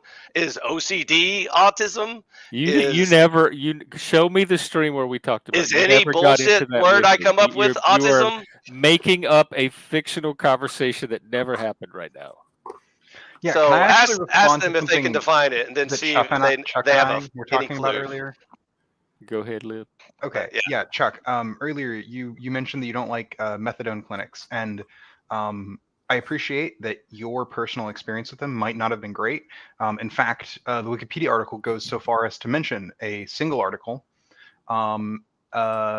which or a study on one of those methadone clinics in the DC areas. It was a group of them. They studied those for about a year, and they concluded that of these, a number of them were used by people to like ferry illicit drugs. However, the Wikipedia article makes no other mention of this other than this one thing. So I feel confident enough to say that I think the issue with methadone clinics being used to just distribute drugs illicitly is a potential problem, but the good effects of the methadone clinics, the thing that they're actually trying to do, does seem to work, because there's a lot of evidence that it does seem to work. They are effective at treating opioid addiction. How many people get off the methadone? Don't we have people from the panels that have? Yeah, I realize it works for some. And I don't know. I'm not taking that away from anybody. According to a 2009 Cochrane review, methadone maintenance treatments decrease the likelihood that a heroin-dependent patient would use heroin. You got to find something newer. Sure. This is 2024. 09 is ancient history. Yeah, get with the AI. Addiction in America. This is from 2023. Here we go. This is way newer. Addiction and substance misuse reports and publications. All right. I will dive into this and see what parts of this are relevant. Yeah, I'm just curious is all. Yeah, no. I am too. That's why I'm going to... here's an opioid spotlight report. There you go. Fucking love these kinds of documents. I know. You got to study to study in order to study to study. Yeah. You got to I always have to go highlight this phrase, right click, Google it. What does this phrase mean? Exactly.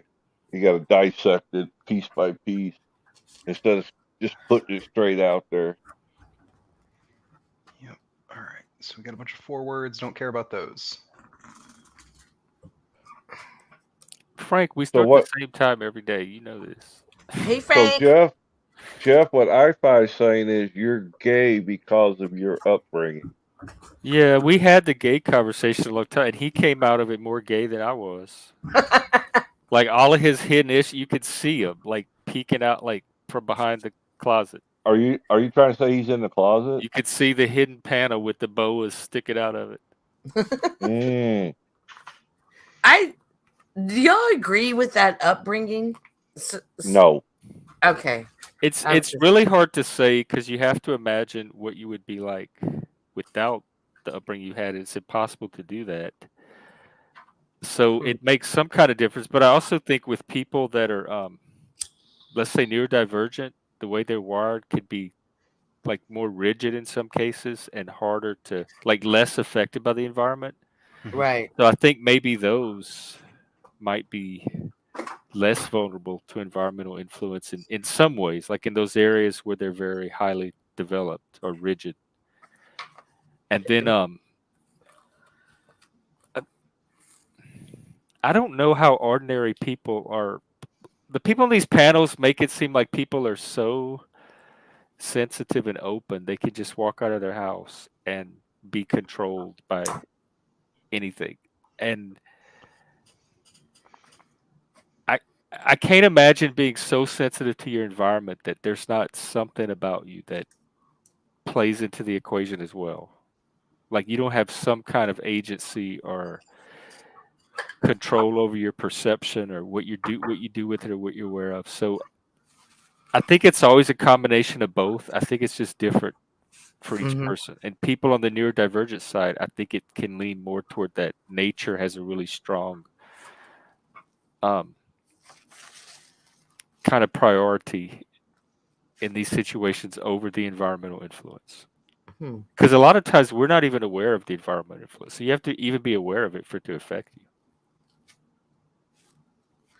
I look at it like sometimes things are happening to us and we think this happens to every family and we don't realize it's just our environment, but we are aware of what's going on. Does that make sense? Is that kind of what you're referring to? About they're not even aware of their environment? Give an example, Jeff. Like I think some people I think some people are more. I was never raised or like told to do things, or even at school we had very few rules. We had to like walk in a line with our finger over our lip to lunch and stuff like that, but very basic stuff. So You're talking school environment. I was talking home environment. well, I just in general, like any kind of environment, if there's people around me trying to non-verbally get me to do things, like have the environment be such a way as to influence me to do something. I have to even be aware of that. And half the times I'm not even aware of my environment in the first place. So they're putting all of this energy into making the environment influence me when I might not even be aware of what's going on around me in the first place. So people like me were probably less influenced by our environment because we're less aware of our environment. And then there's some people that are very, like, they read cues very fast and they can pick up very quickly all the little changes and adjust to them, like the little social changes, like almost microscopic. Yes. And like we don't have that at all. Ours is so hard to see, and people that can see them quickly have a different like a different awareness than we do of what, and so like maybe more affected by the environment because they're more sensitive to it. No, you made it very clear. Thank you. So because y'all don't pick up social cues and stuff, how do you make the adjustments? Are you constantly always a certain way and you don't allow? Yeah. No, I don't make the adjust. Like, you take me as I am, or don't take me. Like, put me where I'm not a problem. That's how my son is. Yeah. Okay. Because it's not like I don't. Whatever people are calling cues, I think it's more of a vibe thing than visual cues, because I can see facial expressions. I can see body language. It just doesn't mean anything. I don't have. It carries no meaning to me. So I don't use it to read things like other people might. Like, they might know when somebody does something with their face that means this. Right. So I see the facial movement, but I don't know the meaning behind it. So I just ignore it. Yeah, the microaggressions. Got you. Yeah. And I saw that with you in watching Mr. Robot, because there's so many cues throughout the whole show, and you're like, I don't know what's going on. And I'm like, that was so lost in that movie. I'm still there. I couldn't get into it either, Jeff. Oh God, Chuck, I think even Mr. Robot is one of the greatest shows ever. So I've just learned something, Chuck, that I think even a small government fellow like yourself we can both groan over. So the HHS, the Health and Human Services part of the federal government, has invested $2 billion in opioid-specific funding for states, meaning this is $2 billion split 50 ways. You know how much $2 billion split 50 ways is? I don't have my calculator on me. 40 million. I don't have my glasses. I am not the math autistic, so I had to Google 40 million per state. Gotcha. 40. That is nothing. That they are investing fucking literally nothing into this. Not literally nothing, but effectively nothing. Like $40 million for each state. Like, for what purpose? For opioid. Use. Yeah, I can just opioid or any substance use. It says just opioid. There's some there was something mentioning a bunch of talking about treatment gap. There's a treatment gap in opioid and actually most substance abuse use. Like it's undertreated? Yes, it's wildly undertreated. Only about 12.2% of adults who need treatment for a substance use disorder receive any type of specialty treatment. I can believe that. Well, I can tell you here in Washington State, because a group that I work with just did a study last year for the state. 80%. Washington State merged their substance use and their mental health, so now it's one thing.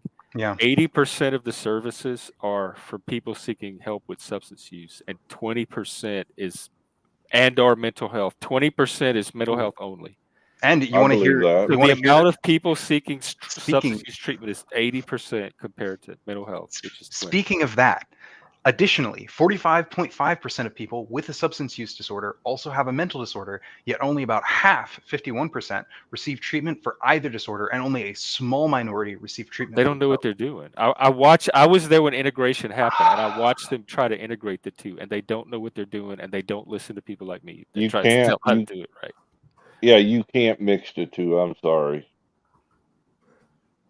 Yeah, even I mean, there is a overlap with a lot of people who, like, having a mental disorder increases your likelihood of substance abuse. Now, because of that, the substance use side of it is driving everything. They're driving all of the mental health decisions. They're driving all of the policy conversations around mental health because when they merged them together, they became the dominant voice in the mental health / substance use community. Exactly. Yeah. So many factors contribute to this treatment gap. For too long, many in our country have viewed addiction as a moral failing rather than a disease. This stigma has made people with substance use disorders less likely to seek help. Other contributing factors include the inability to access or afford care and a lack of screening for substance misuse and substance use disorders in general healthcare settings. Who decides all that? This is a thing done by the Surgeon General. The Surgeon General's spotlight on opioids. Furthermore, 39.7% of individuals who know they have an alcohol or drug problem are not ready to stop using. Others simply feel they do not have a problem, they do not have a need for a treatment, or believe they can handle the problem without treatment. Integrating substance use disorder services, as well as screening for early risk factors for substance use. This wasn't what I was thinking it was. Yeah. Never mind. Okay, but yeah, that's just talking about why the gap might exist, and there's a bunch of different reasons, as they said. And it said like 39.7% of individuals who know they have an alcohol or drug problem are not ready to stop using. Is what I think it's higher. That's the problem. I think it's higher. It's actually higher than that. Sad story. I'll guarantee from being around the tables of a program, maybe the amount of people that actually wanted to quit was a small percentage compared to those that came through the program. Very small percentage were there to actually get help. I can imagine a lot of people were probably there court ordered, had to go through a lot of those kinds of things. Well, even the ones that were just trying to get out of trouble with their families. Oh, really? Okay. Yeah. Okay, now that makes sense. That actually makes sense. That would probably be the largest amount of people. I'm talking, because court ordered ain't as bad as it used to be. When I first started, it was quite prevalent. But as the years went on, the court ordered reduced quite a bit. That is weird. It's probably because they just started throwing them in jail. Well, no, they went more towards the inpatient treatment as a punishment as opposed to an outpatient-based program. Oh, okay. So they'd have them start getting the medical treatment. The 28 or 30-day programs that were in facility care as opposed to outpatient. Do they still do those that much? Or it's not the same thing. It's not nearly the same thing now as that, right?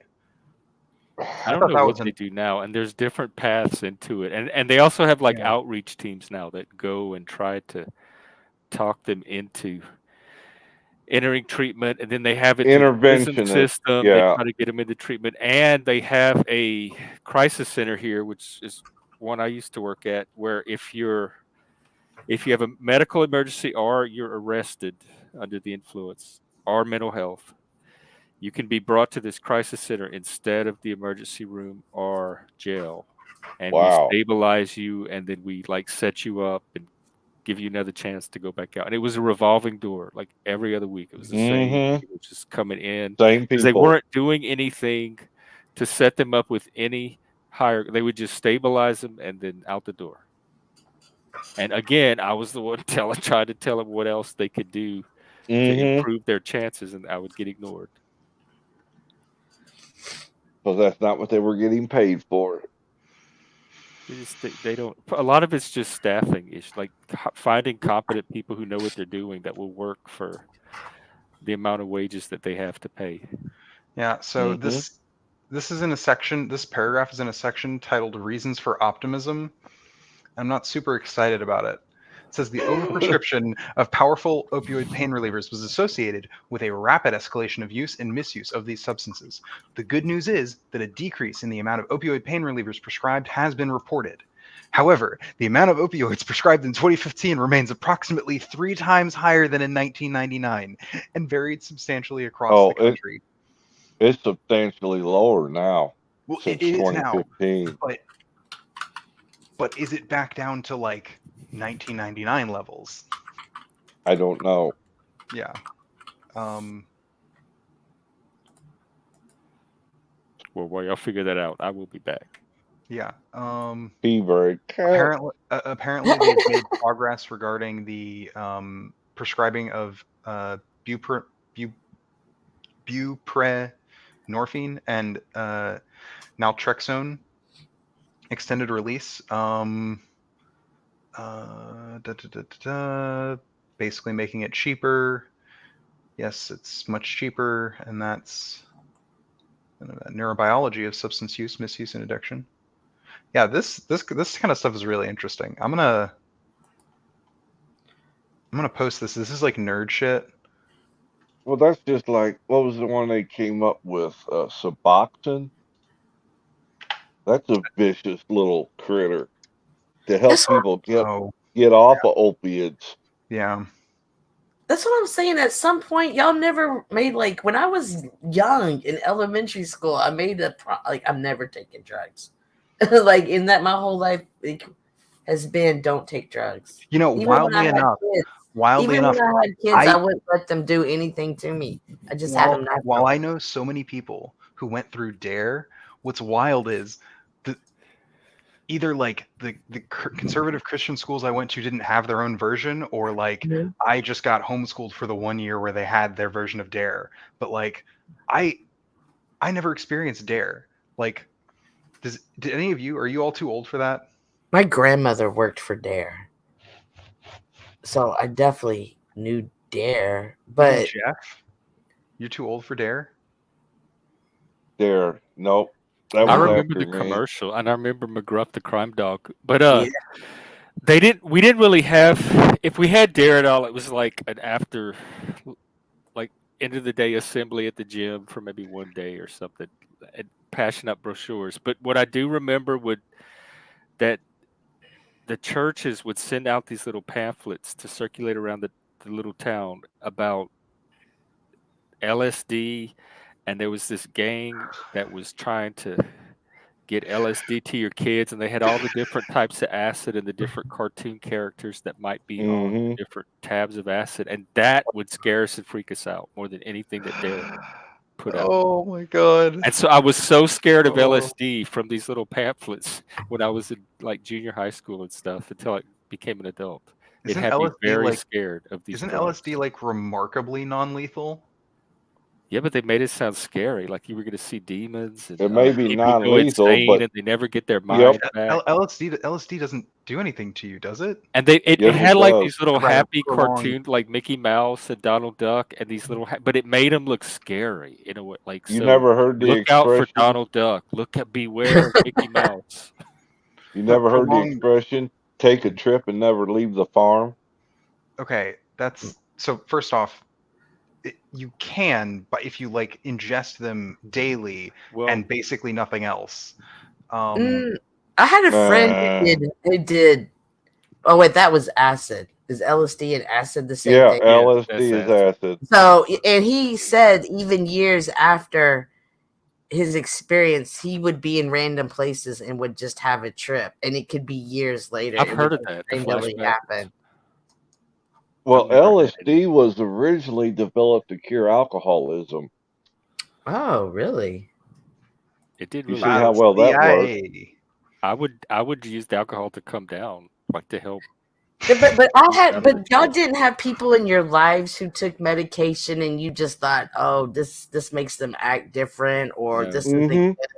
And then I didn't even have all that back then.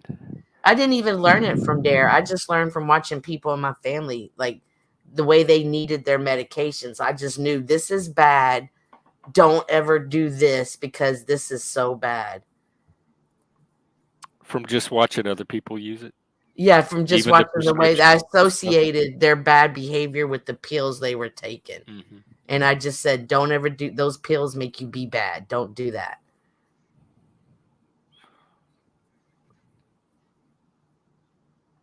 Yeah, I don't know. I've never done most of these drugs. LSD scares me. Mostly because of like self-awareness and stuff, and I'm worried about being that aware of my own self-awareness. Oh yeah, it is a trip. I've known people who've been like, you know, I knew a guy who's a meth addict. It's hard. It's not easy. Makes you do some fucked up shit. Yeah. And it's not even people, it's people in the neighborhood, the weirdo walking down the street, your parents see he does drugs. Oh, okay. You know, and it's like, oh, I don't want to be walking down the street dirty like this. Yeah. Well, the thing is, it's not just like a does drugs issue. It's like a holistic, like they're an addict, they're a substance addict. Right, but you know, your parents don't tell you all that. Oh, you know, yeah, but no, I yeah. just made the association. Yeah. All pills are bad. Yeah. This is what's gonna happen. Don't ever take them. But see, nobody said that about weed, so I'm like, hey. But see, that's all people want. They want to live in euphoria now. I think. What's wrong with that, though? I was going to say, Chuck, there are like 3 things that we can definitively say humans have done all throughout time. Okay? And that is fighting, fucking, and getting high. Humans love not being sober. Okay? Like, one of the first inventions of civilization was beer. Like, if this isn't like a uniting cultural aspect of all humans, I don't know what is. I don't even think, like, even just this morning, I had to make some difficult phone calls to courts, and I was like, okay, let me hit a bowl real quick because I know they're about to irritate the hell out of me. You know what I mean? But if I'm in a mellow state, it's gonna go cop okay. out. That's a cop out. No, it's true though. And then they were giving me horrible news. I was like, all right, well, thank you. Oh. But I had to mentally prepare my mind for this horrible phone call I was making. Do you think it would have gone worse without it? Like, did it? I think it would have been more emotional. I think I would have been in my emotions more. And for this phone call, I needed to be out of them just to get going through this. Mm-hmm. Yeah, no, I mean, that's not to say that like people can't always like misuse substances. Like, obviously people do that with a lot of different substances. Their drugs are a big one just because of the massive kind of immediate effect they have on you. But misusing food is also a big issue. There are people that have troubles with misusing food. Just the consequences of that not as immediately severe. They use food as their comfort. It's like not even on the same level. Like you misusing porn or video games. Yeah, or porn or video games. People you get that chemical. Or gym, going to the gym and working out on your body, being obsessed with what you eat. Yeah. And I think a lot of most of these things are just like keeping your life kind of in order before like you ever consider indulging too much in things. It's sort of like the limiter to hedonism, for me at least. Like responsible hedonism. Yeah, that I want to exist and enjoy life, but only as long as I'm continuing to create a life which can be enjoyed.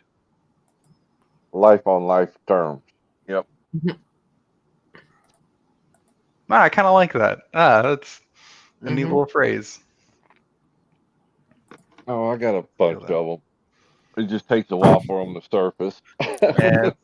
Look, you're an old guy from Tennessee. I know you got a lot of them stocked Well, up. I'm actually from I was born and raised in St. Louis, Missouri area. Oh, damn, you're far from home. Yeah, my mom and dad on up are all from Tennessee. So after I got done with my last surgery and burned my house down, I decided to move south where it was a little warmer. Well, good luck. You moved to Tennessee. Seems like the fucking warmest state in the South. Winters around here kind of sucky at times, I've noticed. No, the winters suck. Winters are not fun at all. They're like full of rain. They're full of ice. There's no snow. It's just ice.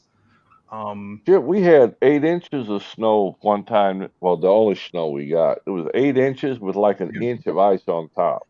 Yeah, that was crazy. Yeah, that kind of shit. Oh, well, you're in Middle Tennessee though. Yeah, so you Yeah. actually get, okay. Yeah, never mind. You actually get snow. Never mind. Well, I can remember being a kid coming down here to visit cousins, aunts and uncles, and the cousins would always ask us from up north there what snow looked like because they never got snow down here. But with the shifting of the what poles or whatever they call it, moving of the poles, the weather's kind of changed a little bit. And I don't attribute that to global warming. I mean, that's fine. It's more global warming or climate change. More has to do with like climate change. That's the right word. A slow. Yeah, it's more of like a slow increase in the overall heat of the Earth, which will contribute to more and more big and unpredictable natural disasters, which is going to be like I think is going to be like the real danger to climate change is, fucking Texas getting hit by a massive hurricane that annihilates a city every year. And then just that in perpetuity. Well, Louisiana already has that. As long as it's the blue cities, I don't have a problem. What? No, come on. Houston ain't no blue city.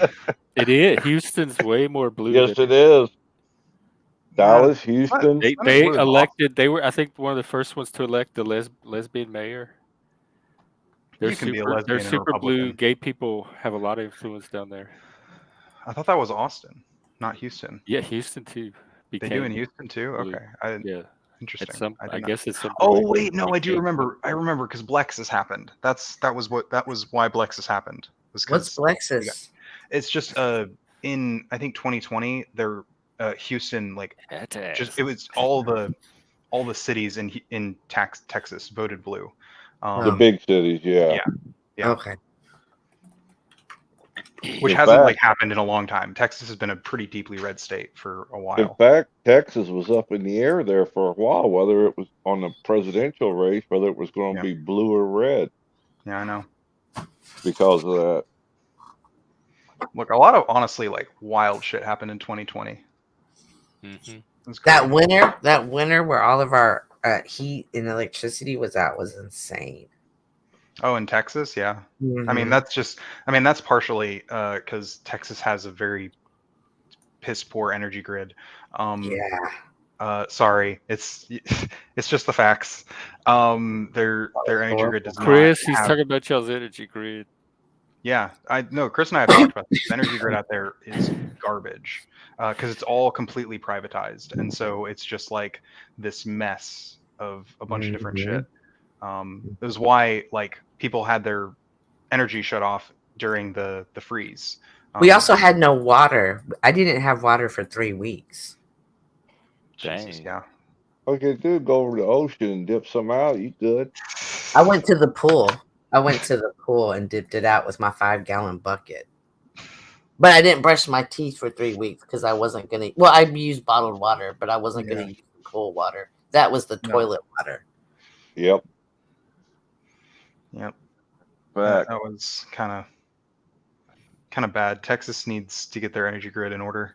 Because just What was that vote this morning, Jeff? 9-0 on the Supreme Court. Oh, from the Supremes, yeah, it was unanimous to keep Trump on the ballot, so the states cannot remove him. The reasoning was different for a few of the justices, but the conclusion was unanimous. I think it was like the liberal justices and Amy Coney Barrett were all making the same argument, which is weird that Amy Coney Barrett was in agreement with the liberal justices of all of the. That's what I love the Supreme Court, because you never know what they're going to do once they actually get on there. Yeah, I love these 9 divine wizards that we look to for absolute interpretation. They're merely one of us, but somebody has to do it, so that's who we give the power to. Look, if they're just one of us, they should let us videotape their sessions. I'm open to that conversation. I'm saying it's very silly that they don't let us. They do produce the audios, don't they? So they only started producing audio in like 2013. So is that progress? Does that make you happy? It's not enough progress fast enough, considering it's just.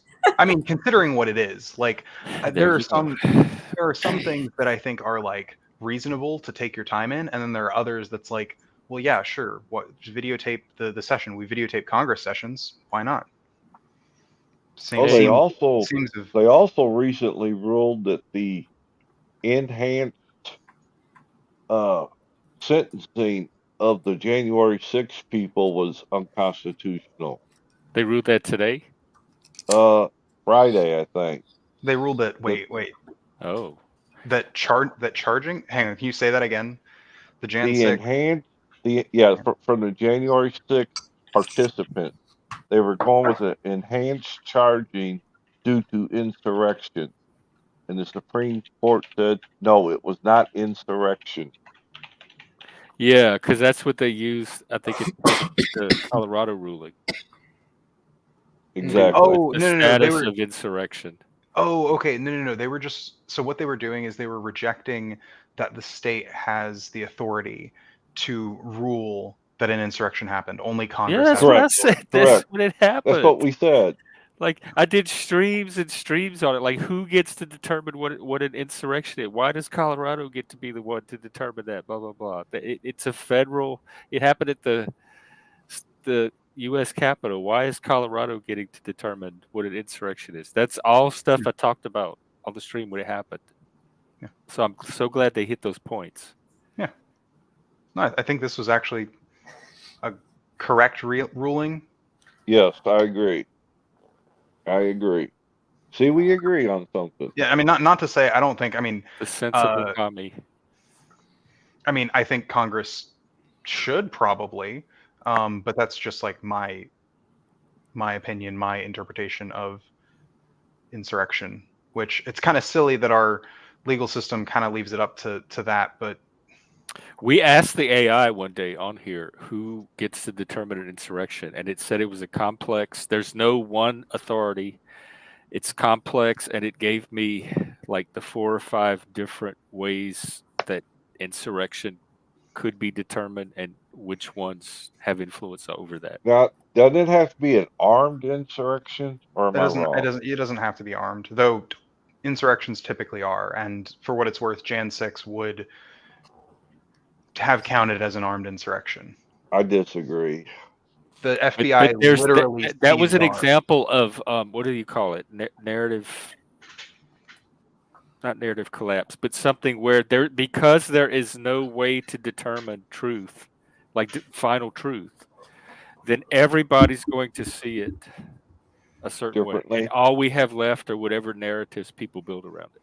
Yeah, which is why I think we should come to a determination on it. But like. Yeah, but until we do, there's no, like, the conversation's not going to progress anywhere. It's like a little narrative whirlpool. Yeah. Because nobody can say what an insurrection is. with any kind of authority. Not yet. Mhm. That question hasn't been answered by nobody yet. Right. But it looks Other like than Supremes the were Civil War era. drawing on some of that in their rulings. I haven't read the rulings yet. Who was it? Vosh was going over the rulings the other day. Today? I think it was today. Is Bosch a lawyer? The Horse Lord. Yeah, he's a horse lord, not a lawyer. It's better. Oh, well, you can trust a horse lord.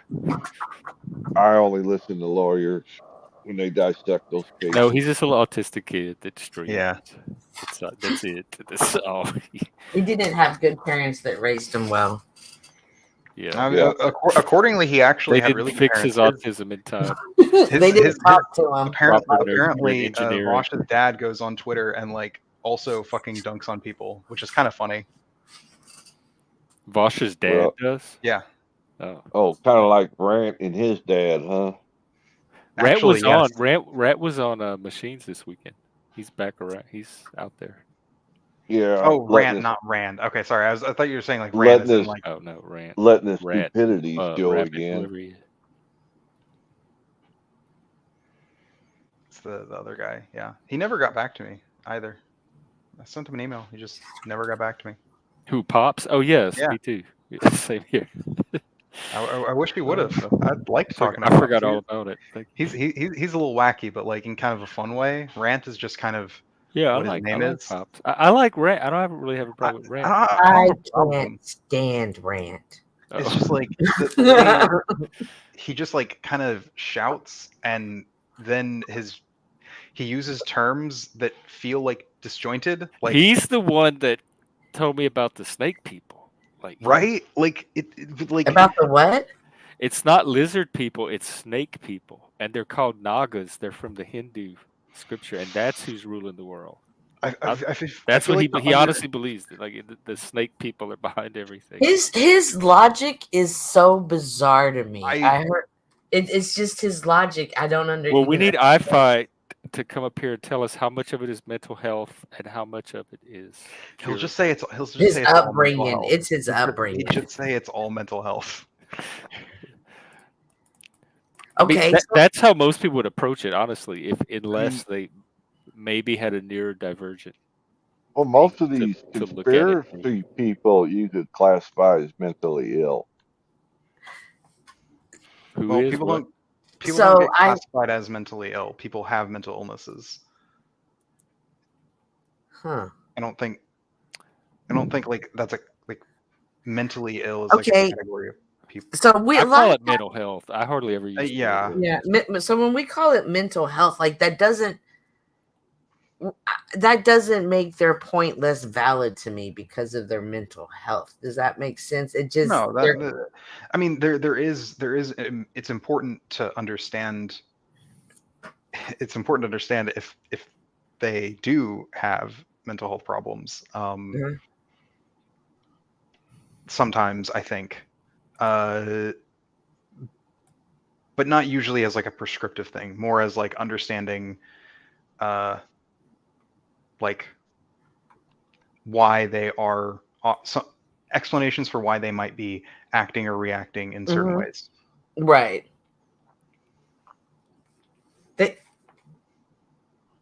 It's different. It's different, but I don't think it's all mental health. But like, I don't know. When you said the conspiracy theories and Chuck, like that kind of like, oh wow, that could be it. That was tongue in cheek. Yeah. Mental health, unfortunately, is so common in today's society. And it can be whether it be something from you were born, genetic, the way you were raised, trauma, whatever it may be. So at some point, maybe I have to learn how to communicate and adjust because I can't alienate everybody that has mental health issues because then I'd be lonely. Yeah. Well, I don't know. You might feel a little bit better. Diagnostic criteria. That might be what? You might be feeling better after you do so, though. I don't know. No, like even like the lady at the grocery store, like I don't know what she has, but she's always got some animal ears on, and then she'll even cool. have a little tail. But she loves to talk to me and tell me the things that she's got going on in dinners that are planned, and I deliberately have gone out of my way to talk to her and to get to know her. Be careful. She's probably woke. Well, she definitely helps me out on all the deals and lets me know what's going on.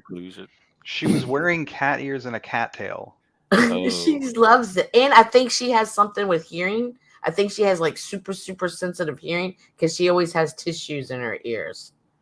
And like they're just sticking out. But but that's what I'm saying. Like if I just saw her, I'd be like, something's wrong with her. And I would go out on my way to never speak to her. Now that sounds like an autism thing.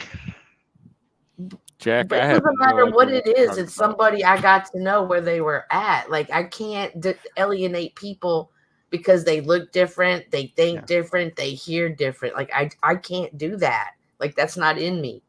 Like, hey, I love you. Come on, let's hang out. Let's talk about life. Who is role playing as Vladimir Putin? I have no idea. I want. They were hailing Satan earlier though, so they got a lot of latitude.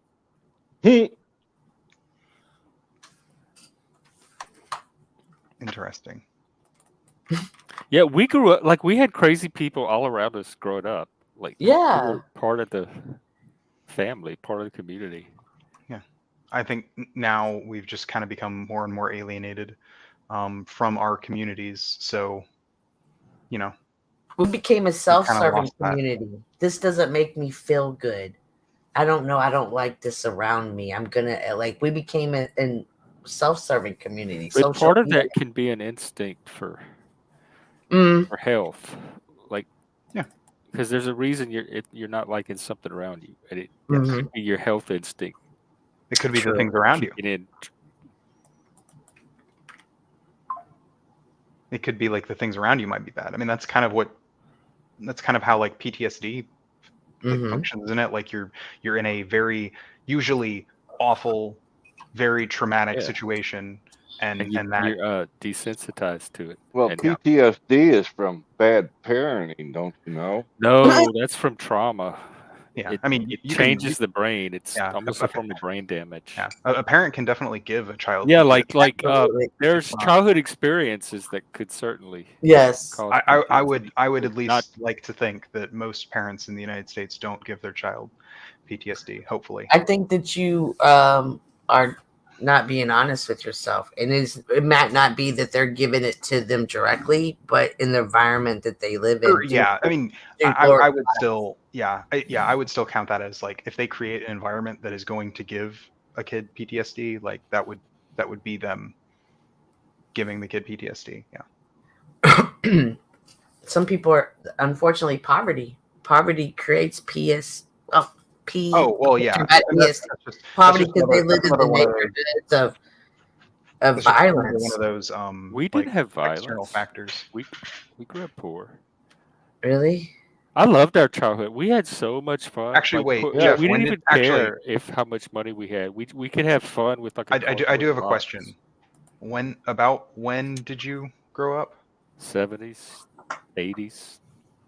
Okay, I was just because.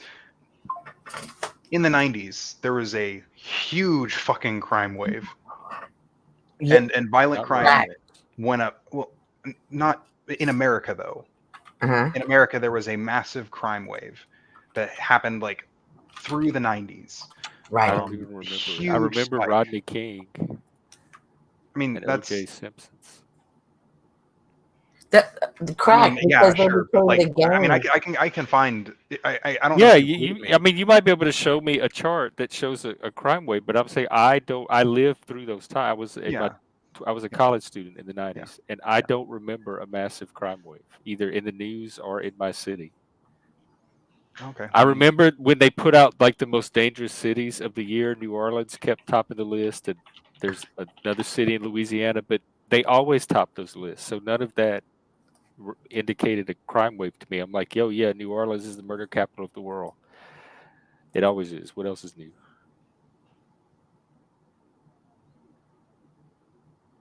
Oh, sorry, they peaked in the early 90s. That's what it was. But I don't remember people around me freaking out about crime. Like I don't remember crime being in the conversation or changing the way people do anything. Isn't that when Biden introduced that big anti-crime bill with the Clintons?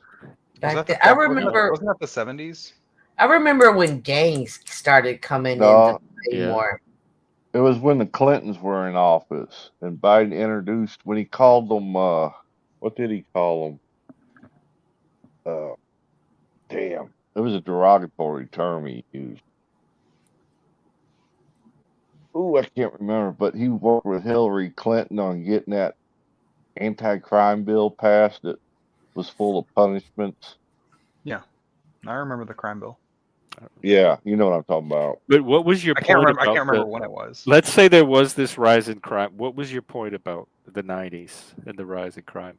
Oh, just like there was a huge like crime spike, and like that a lot of people that did affect a lot of things. But what caused it? Well, there were a lot. Crack. There were a lot of things. The drugs. What was it? Yeah, it was like, well, it was specifically like the way in which the United States was Hip-hop. handling drugs. I do not believe hip I hop. wouldn't say hip hop. I can say that was an influencer, though. Most It was the definitely. I fuel don't that even was remember added the to the crime fire rates, that so was already burning. I don't have much to contribute about it.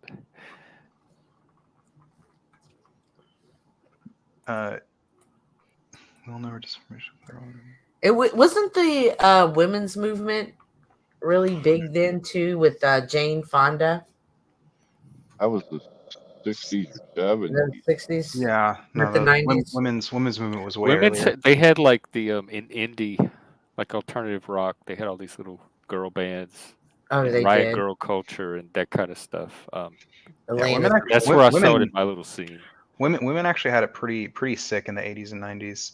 You started to see like the sort of reverse of the cultural norms. You know, you started having like action movies where women would have roles and be characters. Like Wonder Woman, Bionic Woman. They had. I remember watching Cleopatra Jones, 1973. Yeah. So yeah, I mean, about the white women, because the black women were doing it a decade before. Probably. Coffee, Foxy Brown. I'm also more just talking post 60s. The 70s was more of like a transitional period. There was a lot of the like examples that I know of are from the 80s and 90s. Homosexuality was becoming more in the forefront in the media with like Boy George and stuff in the 80s and 90s. Oh yeah. And Wham. Freddie Mercury. And plus AIDS. Like AIDS really broke. Oh man, AIDS was a different beast back then. Y'all don't even understand. People couldn't look away at that point. I'm aware. Oh, I used to volunteer at the AIDS clinic. It was so different than it is now. And it's amazing to me on what a short period it changed. When were you there? You know what's even crazier is President Reagan's administration said and did literally nothing about AIDS. I was there for years. I have friends that were in ACT UP, the original ACT UP. What he did didn't do anything? What happened? Like I didn't What realize that ACT UP, ACT out. He was part of he was in Ohio, I think. You call it Oberlin or something. At college, and Pelosi was coming to speak, and they arranged this protest where they disrupt her speech until she lets this guy with AIDS talk, and they tell what they're looking for from the government. And they kept kicking him out, and they would go around the back and come back in, and they kicked him out 7 or 8 times. And then at the very last time, she finally said, "Okay, what do you people want?" And they said, "We want to speak from. Just give us 5 minutes. We want you to hear this guy." So she did, and she listened to the guy, and they got contact information, and like she started including them in policy stuff. So whatever their protest was, it worked. But they had to do it 7 or 8 times before she finally gave in because they kept getting kicked out. They had to have tenacity. Yeah, and it was all about like how you're ignoring the plight of AIDS, and we Huh. have an actual AIDS patient that wants to speak, and you won't even let him on stage. That kind of stuff. Right, because it used to be such a fearful disease. Like It if was you, it was I was scared. It was a scary it was a disease. scary disease, Not and only to the now, idea of it, but the physical reality of it, like the stages you would go through as it would progress. and now you have commercials with. It's your lifestyle now. It's just a lifestyle, and it's amazing. Nobody ever talks about it. It never comes up in conversation ever. In a People negative like they way. have medicine you could take if you get it. It's Mhm. not people don't act like it's a big deal. They have stuff you can take to reduce your Mhm. risk of getting it in the first place. I mean, it will come up if you're, in a conversation with a little woke person who will bring up the fact that AIDS is actually even still currently a really big problem in the continent of Africa, and one of their main issues is getting enough medication for AIDS and HIV. What do they want me to do about it? No, I'm just mentioning. Oh, okay. Well, I mean, why would they waste their time attacking me for something like that? I'm not attacking you. No, you said they would. Oh, Who is did they say they would attack? I can't imagine having that conversation with a woke person and I it was not regarding being with an myself. attack. So I was regarding it with myself, and I was just okay. I wasn't meaning it as attack. I was meaning it as like yes, the AIDS crisis was and is very bad, and there's still a lot more work to do, even though a lot of people laid all the groundwork for the work here in the United States. And it's predominantly the gay community. Go queers. We did, I have to say, when it was time to Yeah, come around absolutely. and be adults and Get ahead of it. so we did what we had to do to get through it. There's a comedian that has a joke, and it says when they were on the way, they like stopped and picked up the lesbians and the drag queens. Like he has a different, but it's true. Everybody came together to fight that one cause. Yeah. It was a The big celebrities, thing. the comedians, everybody musicians. to donate It was money. really hard to be anti-AIDS at the end of the 80s in that culture at that point. I volunteered at the AIDS clinic, and we would solicit men and women of the night. I didn't know anybody that was pro-AIDS that I can remember. Well, I mean, no, because there it were was some the that crime. didn't see it as an important issue to address. They didn't want to fund it and didn't think it was a public health risk because it was only gay people, and as long as they were gay, they have to worry about it. Also, so they kind of just wanted to turn a blind eye and just let us take the consequences. It became a weapon too, because people would pass it around with unknowingly to their victims. Yeah, then it started making its way to the straight community. And then that's when it went into the crime, and it became a crime to pass it. And I don't know about that. To unknowingly, like to have it, and I looked it up the other day. Apparently, it's different in different states. Like it is different in different states, and I'm not a fan of that kind of legislation personally. It gets really, really hard to defend.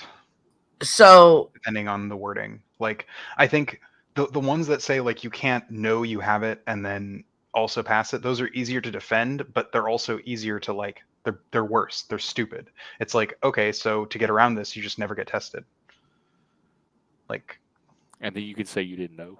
Yeah, and then you can. But at some point, I mean, you can't just walk around untested. At some point, you're gonna have to seek medical care. Yeah, which is why I think those are like that's like the most acceptable version of any sort of legislation on this for me.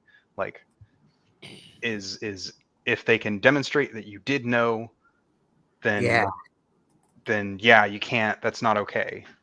It's kind of like it would, I think, be similar to like if you were walking around with a loaded gun and it went off and hit somebody in the leg, you'd be held accountable, even if it was accident, because you're responsible for the gun. Yeah. I just think what comes out of it. I just think it's a little bit harder to regulate it that strictly when it comes to AIDS, just because there's a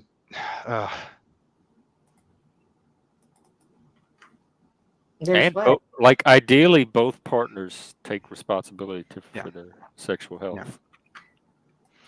And that's also became when, hey, have you been tested? Became in the conversation of when you were meeting new people. Yeah. Shit, it's still like, I mean, I But haven't it done was that in a something while. but it was something I never thought about before then. Like I took it more, and I would always think, would I die for this person? Because I worked in the medical field and I saw the way that the patients would come in, and unfortunately, what the end of their life looked at. I would always think, is this one moment of fun? Like, would I die for this? And I gotta tell you, majority of the time, I was like, hell nah. And that's how it scared me. Well, I mean, I think in a lot of ways, it wasn't just like a moment of fun. There were a lot of issues with the way you contract. Is it? Oh Is yeah, it, absolutely. is it AIDS you get first that develops into HIV, or is it HIV that develops It's into AIDS? HIV that develops. HIV that develops into AIDS. Yeah. Mm-hmm. And AIDS is the syndrome. Yeah. Mm-hmm. AIDS is the you got it now, buddy. Yeah. It's with you. Not anymore. Not anymore. It's okay. You got it. You just got to be different now. You have to take the medication, but like you have to take the medication for the rest of your life. I had some scare or two. Fair, valid. I had plenty of I guess I didn't, but my girlfriend at the time had plenty of pregnancy scares, but that's because she was fucking insane and anxiety ridden. Oh. Yeah. I mean, like she would we would have sex with a condom. She would be on birth control, and then she'd be like, "I think I'm pregnant." And I'm like, Oh yeah, that sounds that.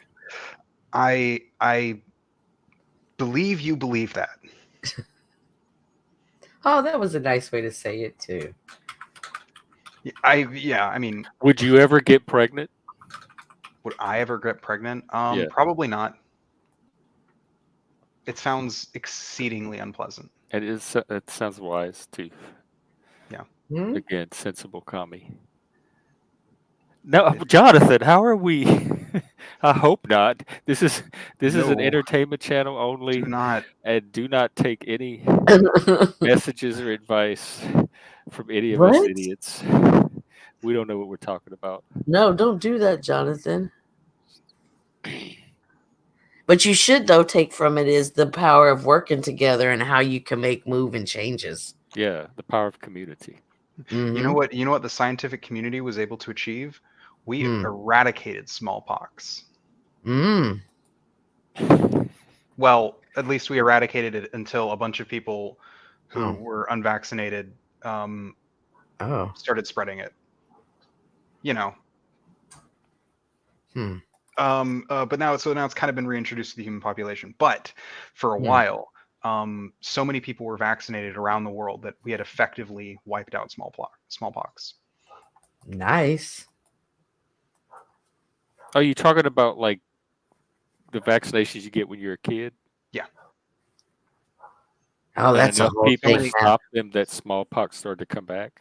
Well, it's because in the West, there's a number of anti-vax movements, and these anti-vax movements have had some instances where there have been disease outbreaks that started within the anti-vax community because they weren't vaccinated. That makes sense. I'm always concerned about the kids never getting that. We had to be you couldn't go to public school if you weren't vaccinated. Right. So and now it doesn't. You can just protest it, and they'll make an exception. I thought the point was to contain it and keep it away from other kids. Like if not everybody's vaxxed. Mm-hmm. One of my coworkers has that, and her child isn't vaxxed at all, and has been in school, was in elementary, and I had the biggest issue. I was like, "Why are you putting everybody at risk?" And she didn't see it that way. Yeah, I worked with a guy who had 5 kids, and he was really, really anti-vax. However, thankfully, only one of the kids was his, and the other 4, his wife had already gotten vaccinated, and she insisted on their 5th child getting vaccinated.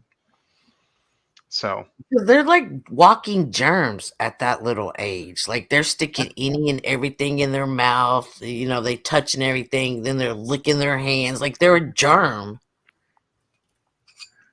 A whole walking germ. For like the first 12 years of life. I remember those days. Yeah, I had pica. I ate everything. Everything under the sun. Everything you put in your mouth, I ate.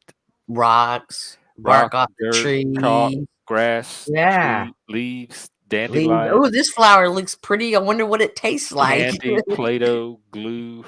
Oh, I found this pill on the floor. I wonder what it does. Jonathan, if the weak can really bully the strong into letting us still survive, who's really the weak one? Yeah, well, y'all ponder that. I will be right back. Where did Chuck go? He may have just gone off to take a. He took an old man piss. I had to deal with my child at the moment. Okay. So, Lib, now are you a friend of Rants or not a friend of Rants?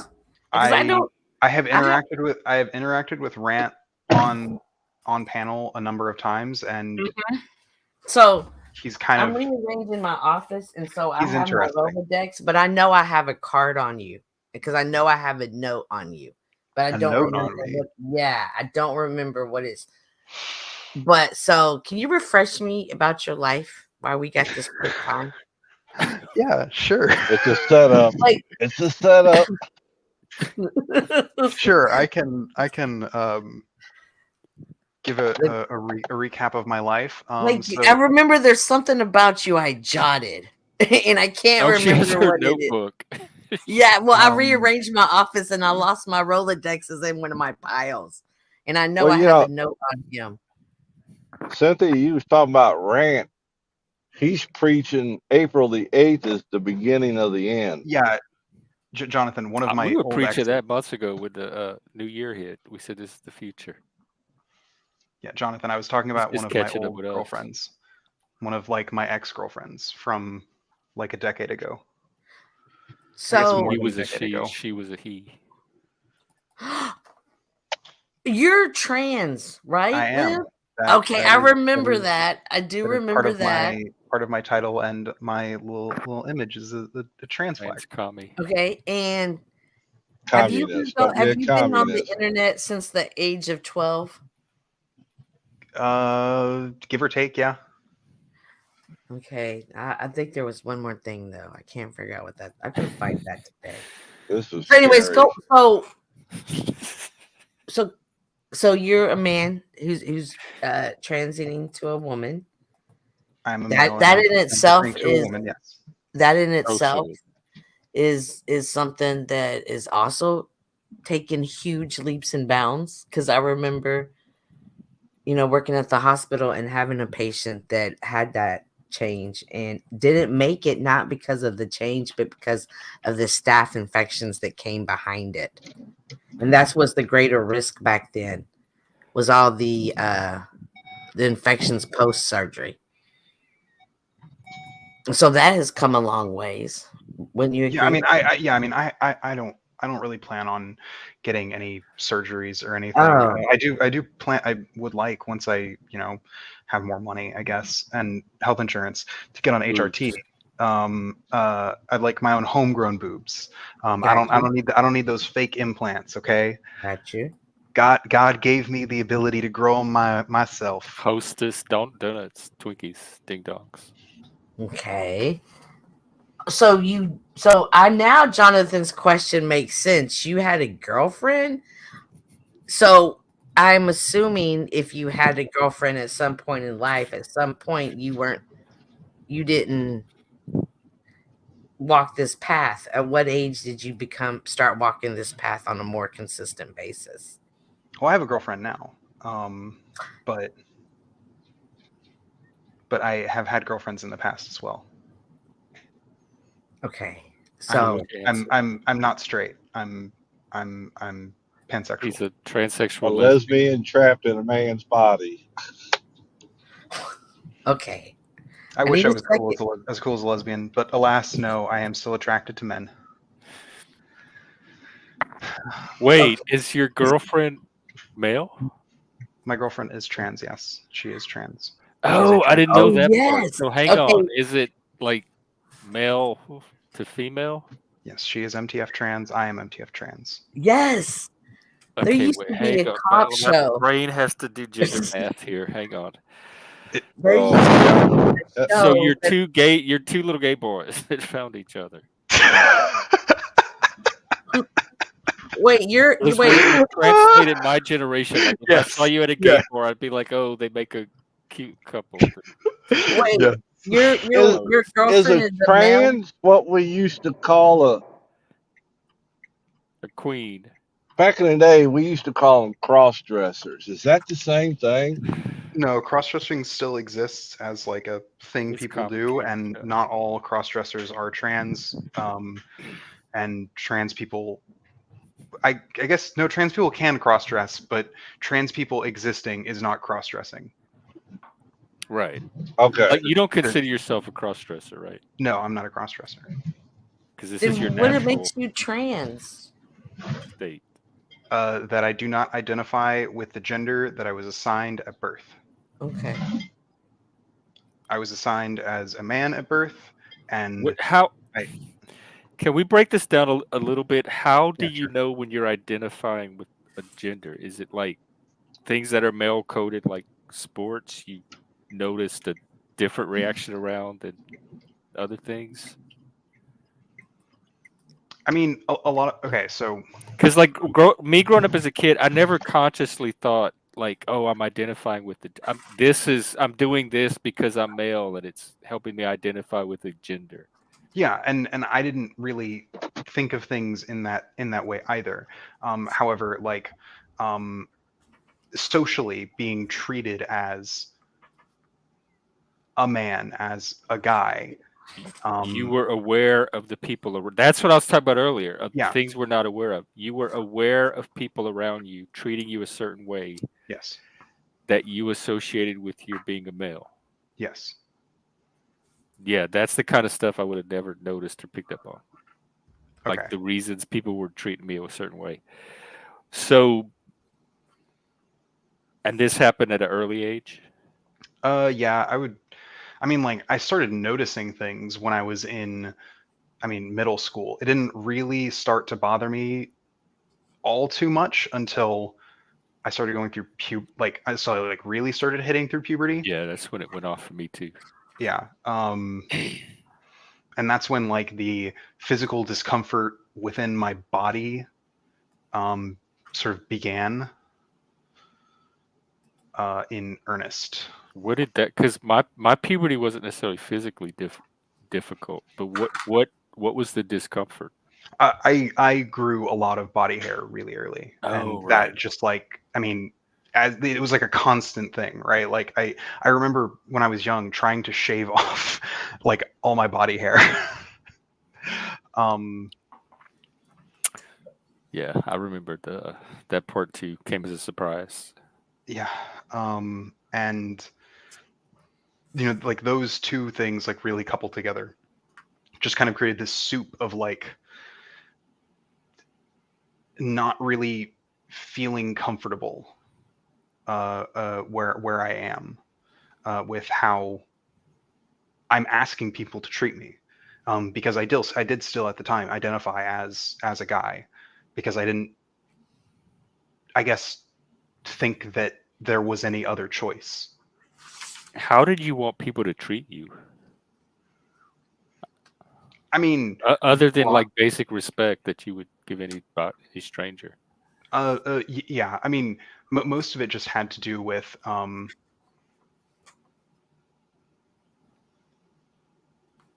it's kind of hard to, okay. It is kind of hard to articulate because it more has to do with like things that I wanted as a child that I'm translating now with my current understanding. So like if you had asked me when I was in middle school, I would not have said I want to be treated socially like a girl. Because I didn't have the language for that. What would you have said? To the question, how do you want to be treated? I mean, I was kind of a weird little individualist shit back then, so I would have probably had some smarmy Lockean thing of just treat me like you would treat anyone else. Did you have people to talk to at this time, like a friend or anybody, a support? Oh yeah, I mean, by this point I had been to therapists. Okay. This just hadn't been, you know, obviously my gender identity wasn't something that my Christian therapist talked to me about. Mm-hmm. So they were trying to like talk you out of it, or no. I went to therapy for bullying and like you were being bullied. Yes, pretty severely. Yeah, because of That's your something the school should behavior. have handled. Yeah. Welcome to private schools, Jeff. Okay. Well, I mean, even in public, it happened. Yeah, I know. Yeah, it got handled the same way, but yeah. In my case, it was I got bullied. I threatened my bully, and the bully's parents were on the board of directors at the school. So yeah, that's what happened. Yeah, my bully's parents were empowered too. I would have just handled it behind the school, like after school one day, and bypassed all that process. I wouldn't have. I was not a very thick-spined person back then. I wouldn't go so far as to say I was like weak, but I was just non-confrontational, very anti-confrontation. Do you consider yourself that way now? Oh no. I think confrontation is actually necessary for robust human conversations, because not all confrontation is bad. I agree.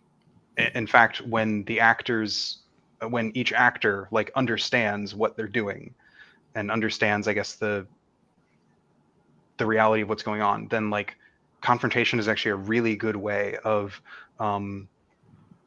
figuring out not just like what someone else believes, but also what you believe. Sometimes you can like find areas, if people are being confrontational, where like, hey, I didn't think about this, I didn't consider this, or something like that. And that can allow people to refine their own beliefs as well as challenge others.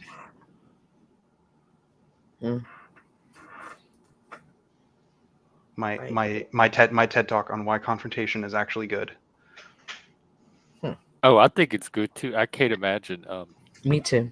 Like, I don't relate to people that don't use confrontation. I like to confront things directly the minute my biggest pet peeve, if you really want to piss me off, is if I find out about something like weeks after it was an issue, and people knew the whole time and they didn't tell me, and they let me go all this time thinking everything was okay. The sooner you tell me about something where I can see it like while it's happening, the better I'm going to be able to understand what's going on. Yeah, but that's just my, I guess, spiel on why confrontation is good. It's almost always good. Did you really? Yeah, it's somewhere in my archive. Did you? Was that a Tennessee trait too? Like growing up, were people naturally confrontational? Because I find it cultural. Like I've never really met a lot of people that had an issue with confrontation until I moved here. Yeah. I think it's a Tennessee thing. Even like this is one of those things where there isn't really a urban cultural divide on that attitude. That attitude just kind of seems to be baked into sort of Tennessee culture. Is, you know, you got a problem, you fucking step up and let's fucking solve it. Yeah, that's how we are too. Yeah. It's also an honor culture. It is very much an honor culture thing. I'm not surprised. Most of the southern states have this to some degree. Not all of them do. Some of them like to think they do, like Mississippi, but they don't. They just like pretending that they do. Do you tell them that? I do. Excuse me, I'm here to police your honor culture. I will absolutely shit talk Mississippians about their shitty Mississippi culture. you. You've never been to Mississippi, right? I literally lived on the border of Tennessee and Mississippi. I've So is that a yes or no? I've been to Mississippi a lot of times. I've driven around Mississippi a lot too, not just like one area. I've been to a lot of different areas of Mississippi. I traveled for work for a while, for like a year straight. Okay. I have a lot of experience. You might not have been to the same scenic parts that I've been to, but I think Mississippi is just gorgeous. No, but I do have a lot of experience with Mississippians. Oh, somebody got bored and came back. iPhi. Welcome back. Hey, iPhi. I have another question for you, since we already beat the other horse to death. What are your thoughts on ADHD? I would imagine they're probably similar to That's to takes on Cynthia? autism. I'm talking to Cynthia, Lib. Oh. Thanks. I think it's definitely a behavioral, but it's not one that's like detrimental or can't be corrected. It can be coping mechanisms can be developed over ADHD. Do you think it's genetic, or do you think it's environmental or conditioned? A combination of all. So you think there is a ADHD gene as well? Then, okay. That's not how genes work, but She did say that. I think that there's just a combination of chaos. I mean, that can come from a parent. yeah, I think you should probably go watch a couple documentaries from some geneticists and review your understanding of how genetics works, because you seem to have a poor, even like layman's understanding of genetics. Okay, let's see if you even have a layman's understanding, Lib. Can genetics be tested with like blood tests or medical tests? With medical test, you just said blood tests and then medical tests, which medical tests are Those very are synonyms, retard. So medical tests include blood tests, where they take the blood from the human to test their DNA, chromosomes, genetics, all that stuff. Is that something that can be done? Yes or no? I don't know. Let me. Okay, well, go learn some words and get back to us when you pass high school biology. Hang on. No, I have enough of an understanding to know So that Cynthia, the way we determine, the way just like we were talking before about how the CDC already concedes the fact. I'm actually just going to interrupt iPhi. So it's not there is no blood test you can give to autism is because it's not a genetic disorder. Right. Okay, so it's a parent's. Okay, so for instance, okay, I have granddaughters who look similar to me. That could be genetics, but I love pens and notebooks, and one of them is like 8, and she's already obsessed with pens and notebooks. Like, she even has her own little piles. I'm sure you couldn't take a test and say genetically they have the pen and notebook gene, but we are genetically, and our traits have been passed down. Now, whether that be through genetics and blood, or whether it be through divine intervention in another way that we don't understand, it's undeniable. It's there. We do understand. Well, I mean, we're still learning science, but modern science pretty much has settled the debate about Down syndrome, schizophrenia, things that are actual physical conditions with the brain. Like if there's a physical component that's malfunctioning, we can detect it and find it and treat it. There probably are structural components to things. So like the reason why this all turns into gray gobbledygook is because you're talking about mental disorders. So for example, you're never going to find the arachnophobia gene, or you're never going to find the cognitive. But that doesn't prevent you from addressing the condition of. You're never going to find the OCD gene. You can work with somebody's arachnophobia without knowing what causes it. So if you treat mental disorders as a physical disorder, then you don't understand how science works or what you're even talking about. Like You don't Lib, for understand example. mental Lib disorders. doesn't have a fucking clue what's going on You when don't we I talk have about understand no anything. mental idea. disorders. I have no idea what's going So on. that's why I had and, to explain to explain him to that me. the CDC already Well, stated you there is sent no him blood off looking test for some source for where your source is your own observation. autism right after he claimed there is a scientific consensus that it's genetic. Lib just made the statement that No, there's I read you what the scientific AI had to say on consensus it too. that it's genetic. And see, he was wrong because he doesn't understand what No, any words well, mean. show. So Okay. Cynthia, the problem with conflating these terms, and I was hoping you were going to quickly pick up on the ADHD part, that there is Mhm. no ADHD gene. There's not You a don't know. genetic You don't know. No, You do but not my know. son had cause. that. There's not a genetic cause for ADHD. You do not know. There So, most likely is. so like all good scientists, we are open to the possibility that there is some genetic influence in the equation somewhere. Okay, why does all this matter? Where So you the seem problem, very Cynthia, is that preoccupied with what's we causing it. do Would you handle know it differently? what causes mental disorders. We know what causes, like, the No, bad we don't know development what of a causes brain. all mental disorders at all. Yeah, that's So, a pretty Far big from it. statement. You know what causes mental disorders? That's well, some of us do, Cynthia. Other no. people have no clue. So they'll say things like it's genetics, and then they try to throw pills at it. ADHD is not caused by a single gene. It is likely caused by a combination of genes and environmental factors. Can a and combination of genes be detected in a blood test, Jeff? First of all, you know. can't just run a blood test and Yeah, I don't anything that you want to know automatically be detected. That's what You I have don't to understand. specify. Okay, He's Cynthia. taking us down some So, road, like one stone more by stone, time. but I can't No, figure out no, what no, road. no. If your child iPhi.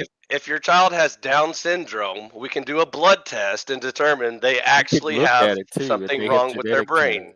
Right. If your child has a chemical imbalance that leads to schizophrenia, we can do a blood test or even a neural At scan, birth, like you an can detect an MRI or infant with whatever, schizophrenia. and find where the actual imbalances is occurring, and we can Mhm. speculate what caused it. Maybe it's genetics, maybe it was malnutrition, Mhm. whatever.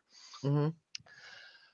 We cannot find any blood test or MRI evidence of arachnophobia or ADHD or cognitive Yes, there is dissonance or evidence any of other ADHD mental because ADHD disorder. is a descriptive category for a constellation of symptoms which are Because mental observable, meaning disorders are not there a is evidence for physical them. malfunction. It's a mental malfunction of even possibly a maldeveloped That's brain. your contention. It's So possible discovered the that humans mysterious with origins of malformed ADHD. brains may lead to high And cases of I'm social asking, awkwardness or regardless whatever. of the origin, regardless of how much is physical, mental, etc., what is your point with all of this? Does it matter? The point I was trying to make with Cynthia, I was hoping she would immediately pick up. I wanted to ask him some questions about this blood test. So Yeah. I was watching a TV show and they were running a blood test, and they could run blood tests on people that they can even guess when they're gonna die and what they're gonna die of. And they're doing that for insurance purposes. I'm sure that's a different type of test. So They what can I'm they can predict the likelihood that they'll develop certain diseases. That's not the same thing as just predicting the exact day they'll die. But yeah, I know what you're saying. Okay, so this seems like the test, like the standard generic blood test, would only cover certain things, and maybe it wouldn't check for ADHD. There's very deep autism. developed DNA tests, But where they can don't do map your those on entire every genome. single person, though. They don't do that. They don't do that. Yes, they can't, Cynthia. They If can, it's a but they physical don't. cause, they can find the physical cause. We have the technology. We can map your entire DNA genome, every I single letter. absolutely agree. But do they do that for every person born to check? If I'm a single mother They can do every who's letter, on A to welfare, Z. who goes to the doctor and says, my child's acting abnormal, and the doctor says, hey, if I run this test, I'm not going to get as much If it's money. a physical cause, they can find it. They can say, yes, your child has Down syndrome. It's physically Right, but causing his brain is it to the same deform. test can be run to check the ADD, No, autism that's my and point. ADHD? That's Is what my I'm point, asking. Cynthia. My point is, okay, one more time. I understand your point, but what I'm asking is the same blood test. Is it run the same test? Is the test Yes, it's the specifically same geared? blood. It's the same chromosomes. I It's the understand same that, but are they DNA. running the test for the ADHD? Are they running the test? Is there a way that they can test, hey, this is the autism gene? That's the whole point of the debate, Cynthia. I was trying to explain to you that once the scientists do actually agree that there is a autism gene or an ADHD gene, then the debate is over because we found it. We found the answer. The answer is it's this gene, and we can take it out or put it back in and prove that it's true. The point is they will never be able to do this, Cynthia, because it's not a physical problem. It's a mental problem during the development of human life. Do you have kids? Yes. iPhi? Yes. How many kids do you have? One. Okay. I can see within my own child the ability to influence his development. I can even push him in the direction of autism if I wanted to. All I'd have to do is just like not, spend time with him making facial gestures and stuff like that, and just let him be raised by, a cell phone or something like that, or TV.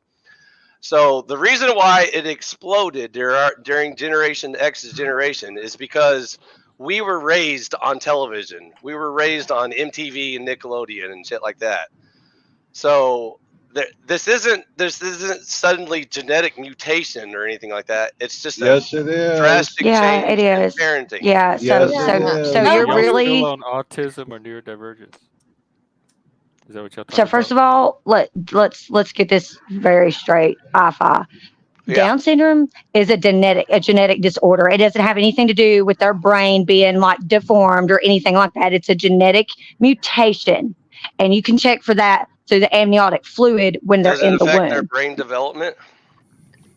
What do you mean by brain development? You mean like their mental capacity, like their intelligence? It does, but that's a genetic disorder. Like Exactly. I agree. You're agreeing with me so far. So you agree that Down syndrome is a genetic disorder, but you disagree that ADHD and autism are genetic? Holy shit, Liv. They don't have a marker to check for that though yet. They haven't. That's my question. Like he says that they do. Like they haven't found it because it doesn't exist, and I'm questioning: have they even truly searched for it? Because if you Barbie and Cynthia, it's possible in the way future, after we've perfectly mastered every single component of DNA, that we know exactly what every little letter does in the strands. Even after that, then the debate will finally be settled. But unfortunately, they're numbers in the DNA strand. They're numbers. They're not letters. They're like numbers. ATCG, they're numbers. Like okay. Are you a scientist, iPhi? Yeah, I'm an engineer.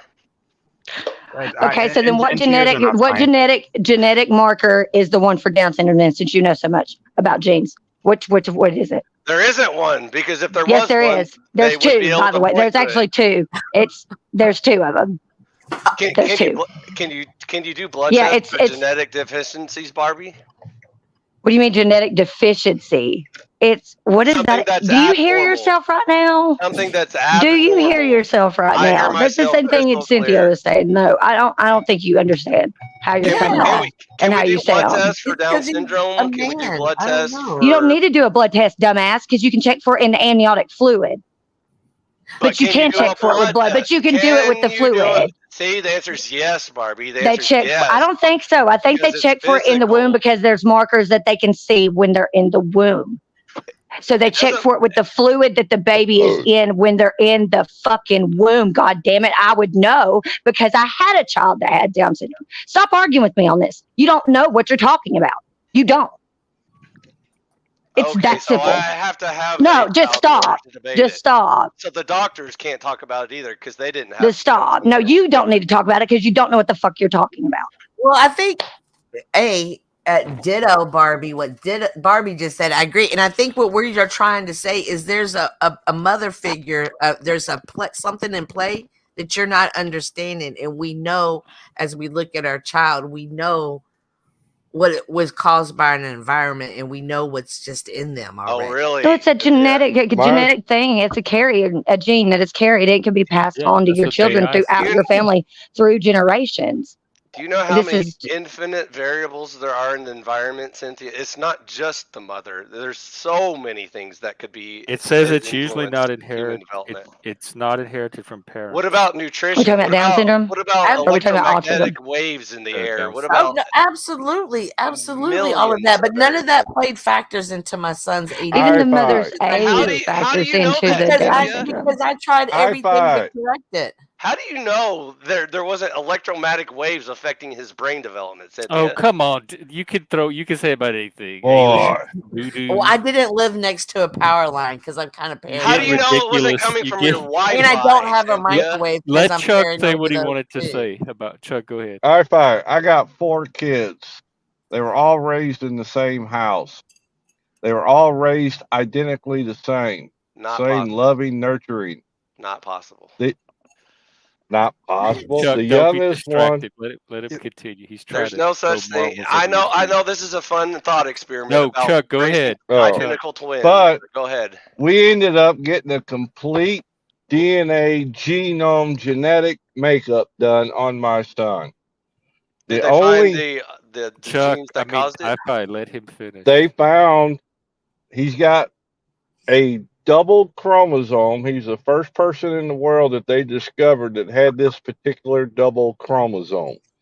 But they could not pinpoint his autism to that chromosome, since he was the first in the world to be discovered with it. So then Barbie's child wasn't real autism because her child didn't have the double chromosome? He had Down syndrome, dummy. I didn't say that. The way they explained it to us is the brain.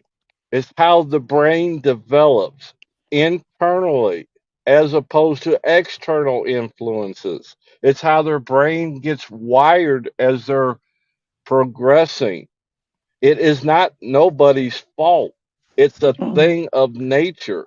Okay, first of all, let's take the emotional component out of this. First of all, I'm sorry I gave y'all the impression that I was saying it's only caused by bad parents. That's probably what you misunderstood. Well, that's how you put it earlier. No, I said that was one of the main variables that he considered. Main variable, not only main variable. Okay, so I understand. I understand that. Shut the fuck up, Lib. I'm so tired of your lying bullshit. Don't get trying to change my words. iPhi, you get it together. You can't come on here and act like that. I can tell Lib to shut the fuck up when he's lying about what I said. iPhi. I said it was the main variable. I did not say it was the only variable.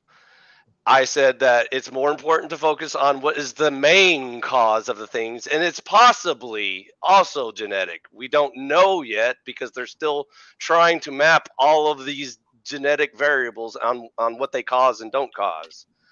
The main problem is when you get into the realm of mental illness. You're not even talking about the brain anymore. You're not talking about the development of the brain. Nobody solved the mind-body problem. You're talking about whether or not a brain is processing the information properly, like whether or not it can emotionally handle its decisions. You just push it through your own assumptions.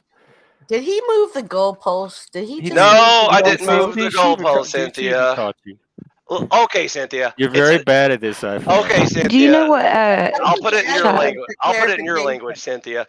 It's a spectrum of bad parenting. Some bad parents are really bad. Some are not so bad, but they do just enough damage to their development. Why worry about your own parenting and how you parent your child? I agree. I will worry about people that claim that my bad parenting is why my child has an incurable disease or disorder. That's not my fault, Steph. Just like ADHD, when they said it was a physical condition. What does your child have, iPhi? Nothing. He's healthy so far. I mean, he may grow up to be retarded like Lib. I don't know, but How old I may is have he? to, give him up for adoption at that point. But we'll see. Stop it. How old Dude, is he? stop. He's old enough to exhibit the signs of frustration when you take away his technology and stuff So like that. young, like toddler-ish, young. Oh, by the way, he loves doing math and shit, and he's not even in. He's just in preschool, and he's already doing multiplication. Does he live with you? You spend an is awful he amount of time autistic, on the Jeff? internet. Is he autistic, Jeff? I don't know. I don't know your kid. I don't know him at all. Yeah. Do you? Does he live with you? Like, what if he starts counting matchsticks? Does that mean he's autistic? He might be a Jeff? genius. Yeah. See, Jeff, do you know what I'm talking about? chromosome? You can just make up any random bullshit symptom and call it autism. There is no science behind this. It's just Yes, all you can. I've said before, on I the don't find spectrum. those to be useful categories. I would rather focus on What specific What is the traits. definition of autism, Jeff? We'll wait until you answer that while I tell Cynthia my spectrum. All right, So I'm going to Does ask he the live AI. with you? Does your So son live the with you? spectrum of good parents and bad parents I'm are gonna the ones check your that lack are of answer as no. are completely negligent and don't teach their children the most basic forms of social interaction. Hey, Those are iPhi, the does your most kid live with you? autistic. And the No, I least Say that. the least You bad can't say parents that. at least give them some attention, but Okay, then here we most of go. the It time is a ignore them. neurodevelopmental disorder characterized by differences in social communication, interaction, and the presence of restricted and repetitive patterns of behavior. I would also say perception processing. Are antisocial people Cynthia. And then they autistic? list some features of it Hey because it's such Jeff, a are broad category. antisocial people autistic? I don't. I would have to talk about individual people. Is there a There's not gene for category. I antisocial, can't by the way? diagnose from a category. I can't diagnose at all, actually, but I have pretty Is good. Asperger's autism, Jeff? Yes, current DSM. Is yes. OCD autism, No. Jeff? No. Who are you to decide? How I'm are just- I'm you giving you the deciding what autism information is?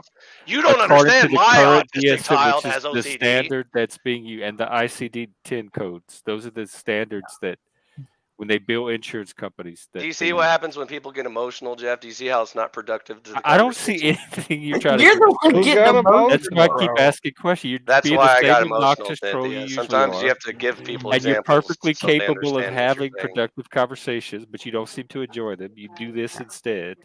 Does my child that I likes don't to know do what you're trying to do here. Does my preschooler that likes to do multiplication, is he autistic, Jeff? Is that I autism? don't know. Why? I don't even know him.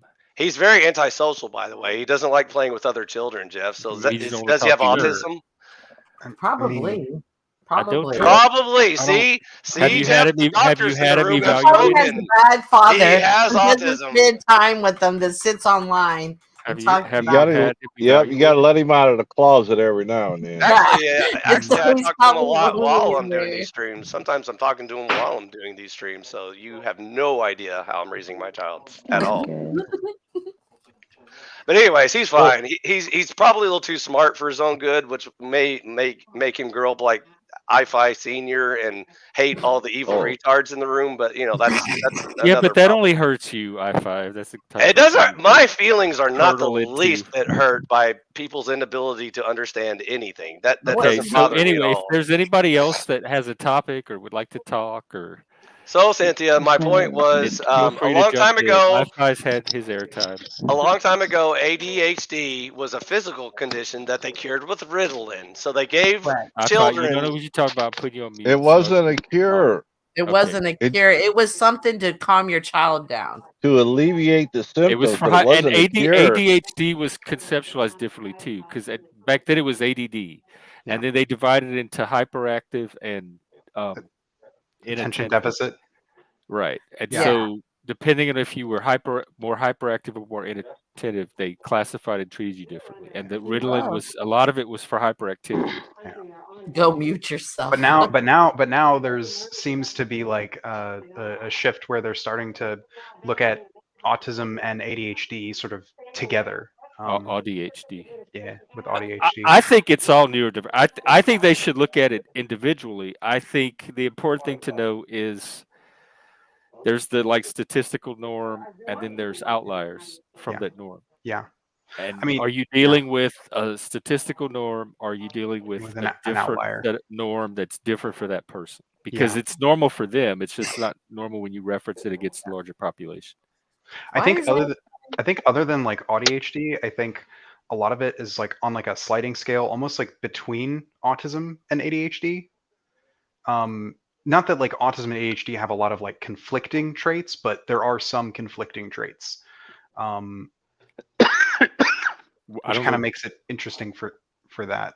What's a conflicting trait? Just because you got autism don't mean you're stupid. Right. Or rather than conflicting trait, what I should mean is oftentimes the people with like autism or ADHD will oftentimes have different coping mechanisms that are like against each other. Well, but that's not necessarily the trait itself.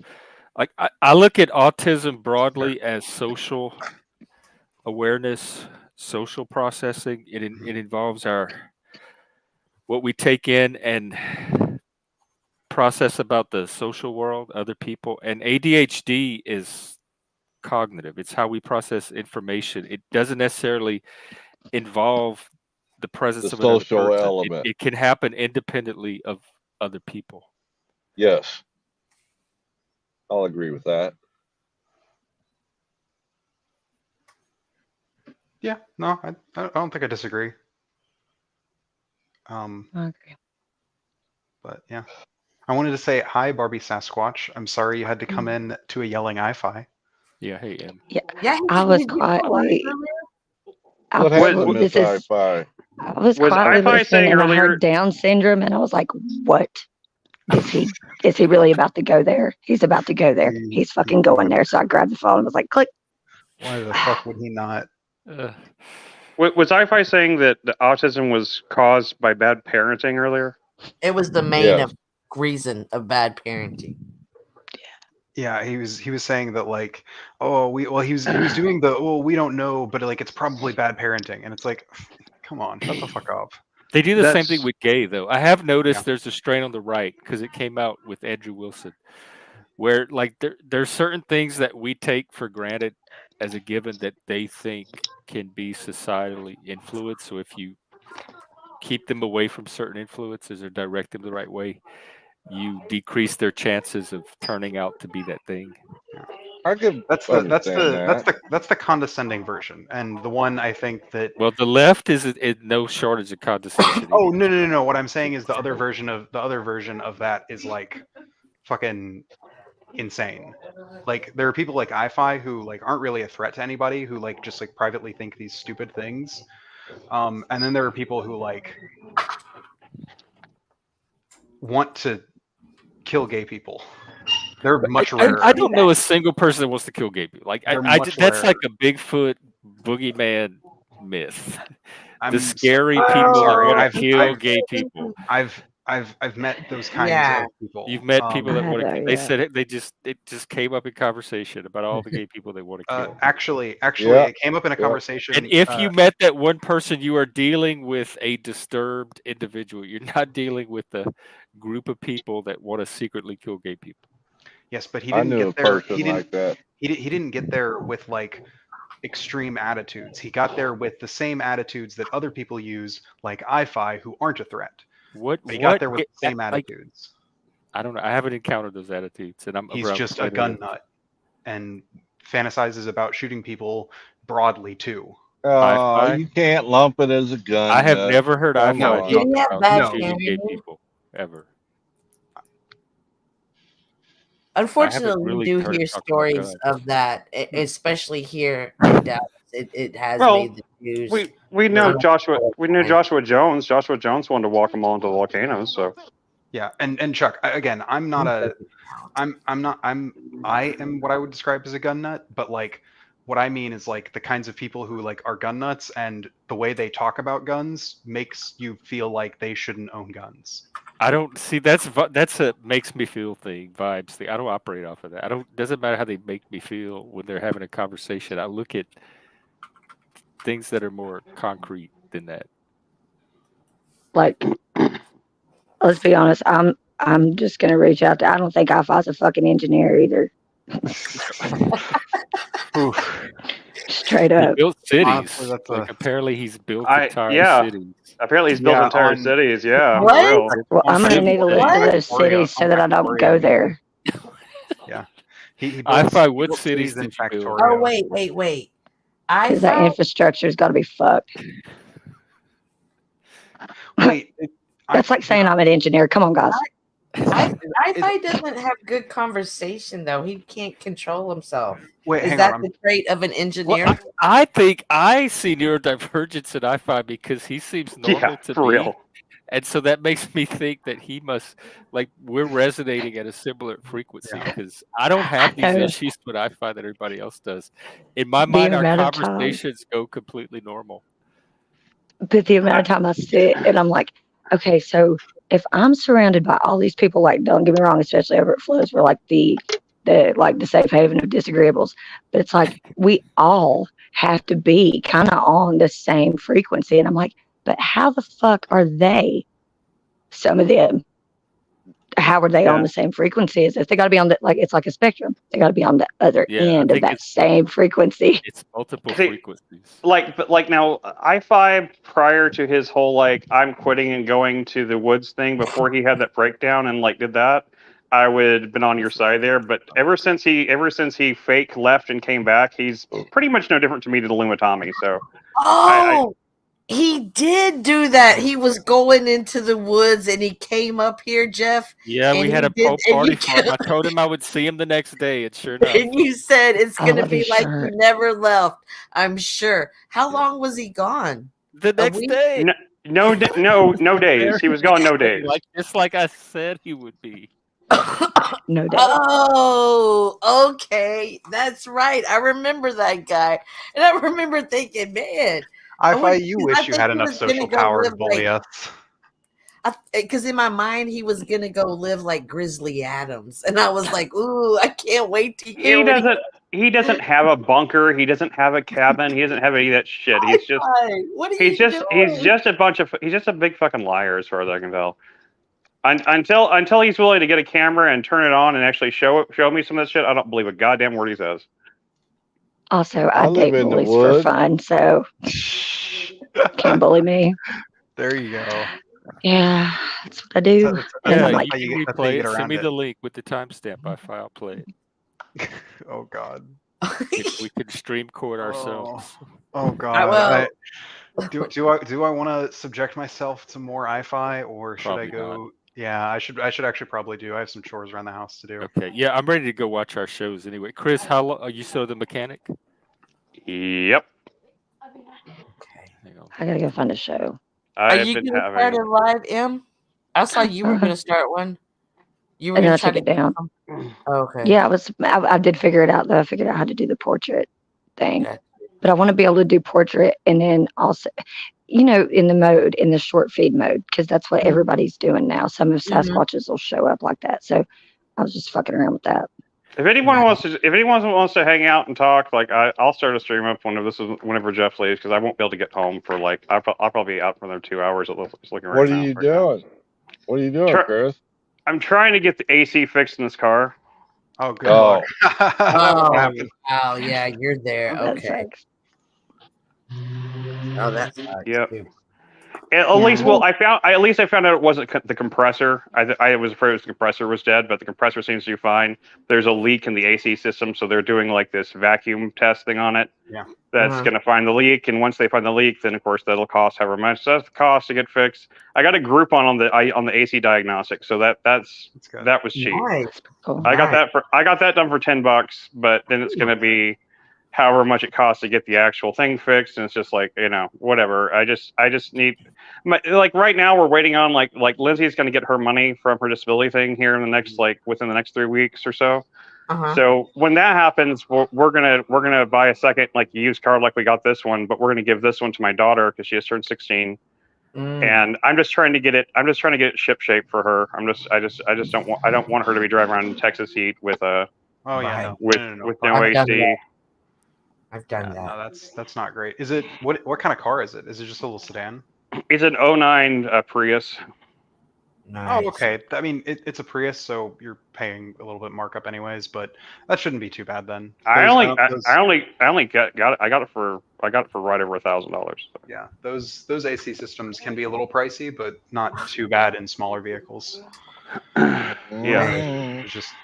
Alrighty. Well, you disagree, Chuck?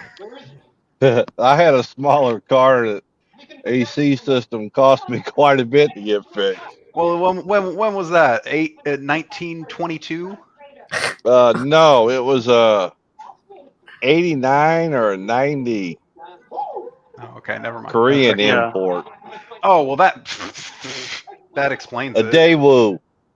Oh my god, a Daewoo! Oh my goodness! I've never even seen one of those in real life.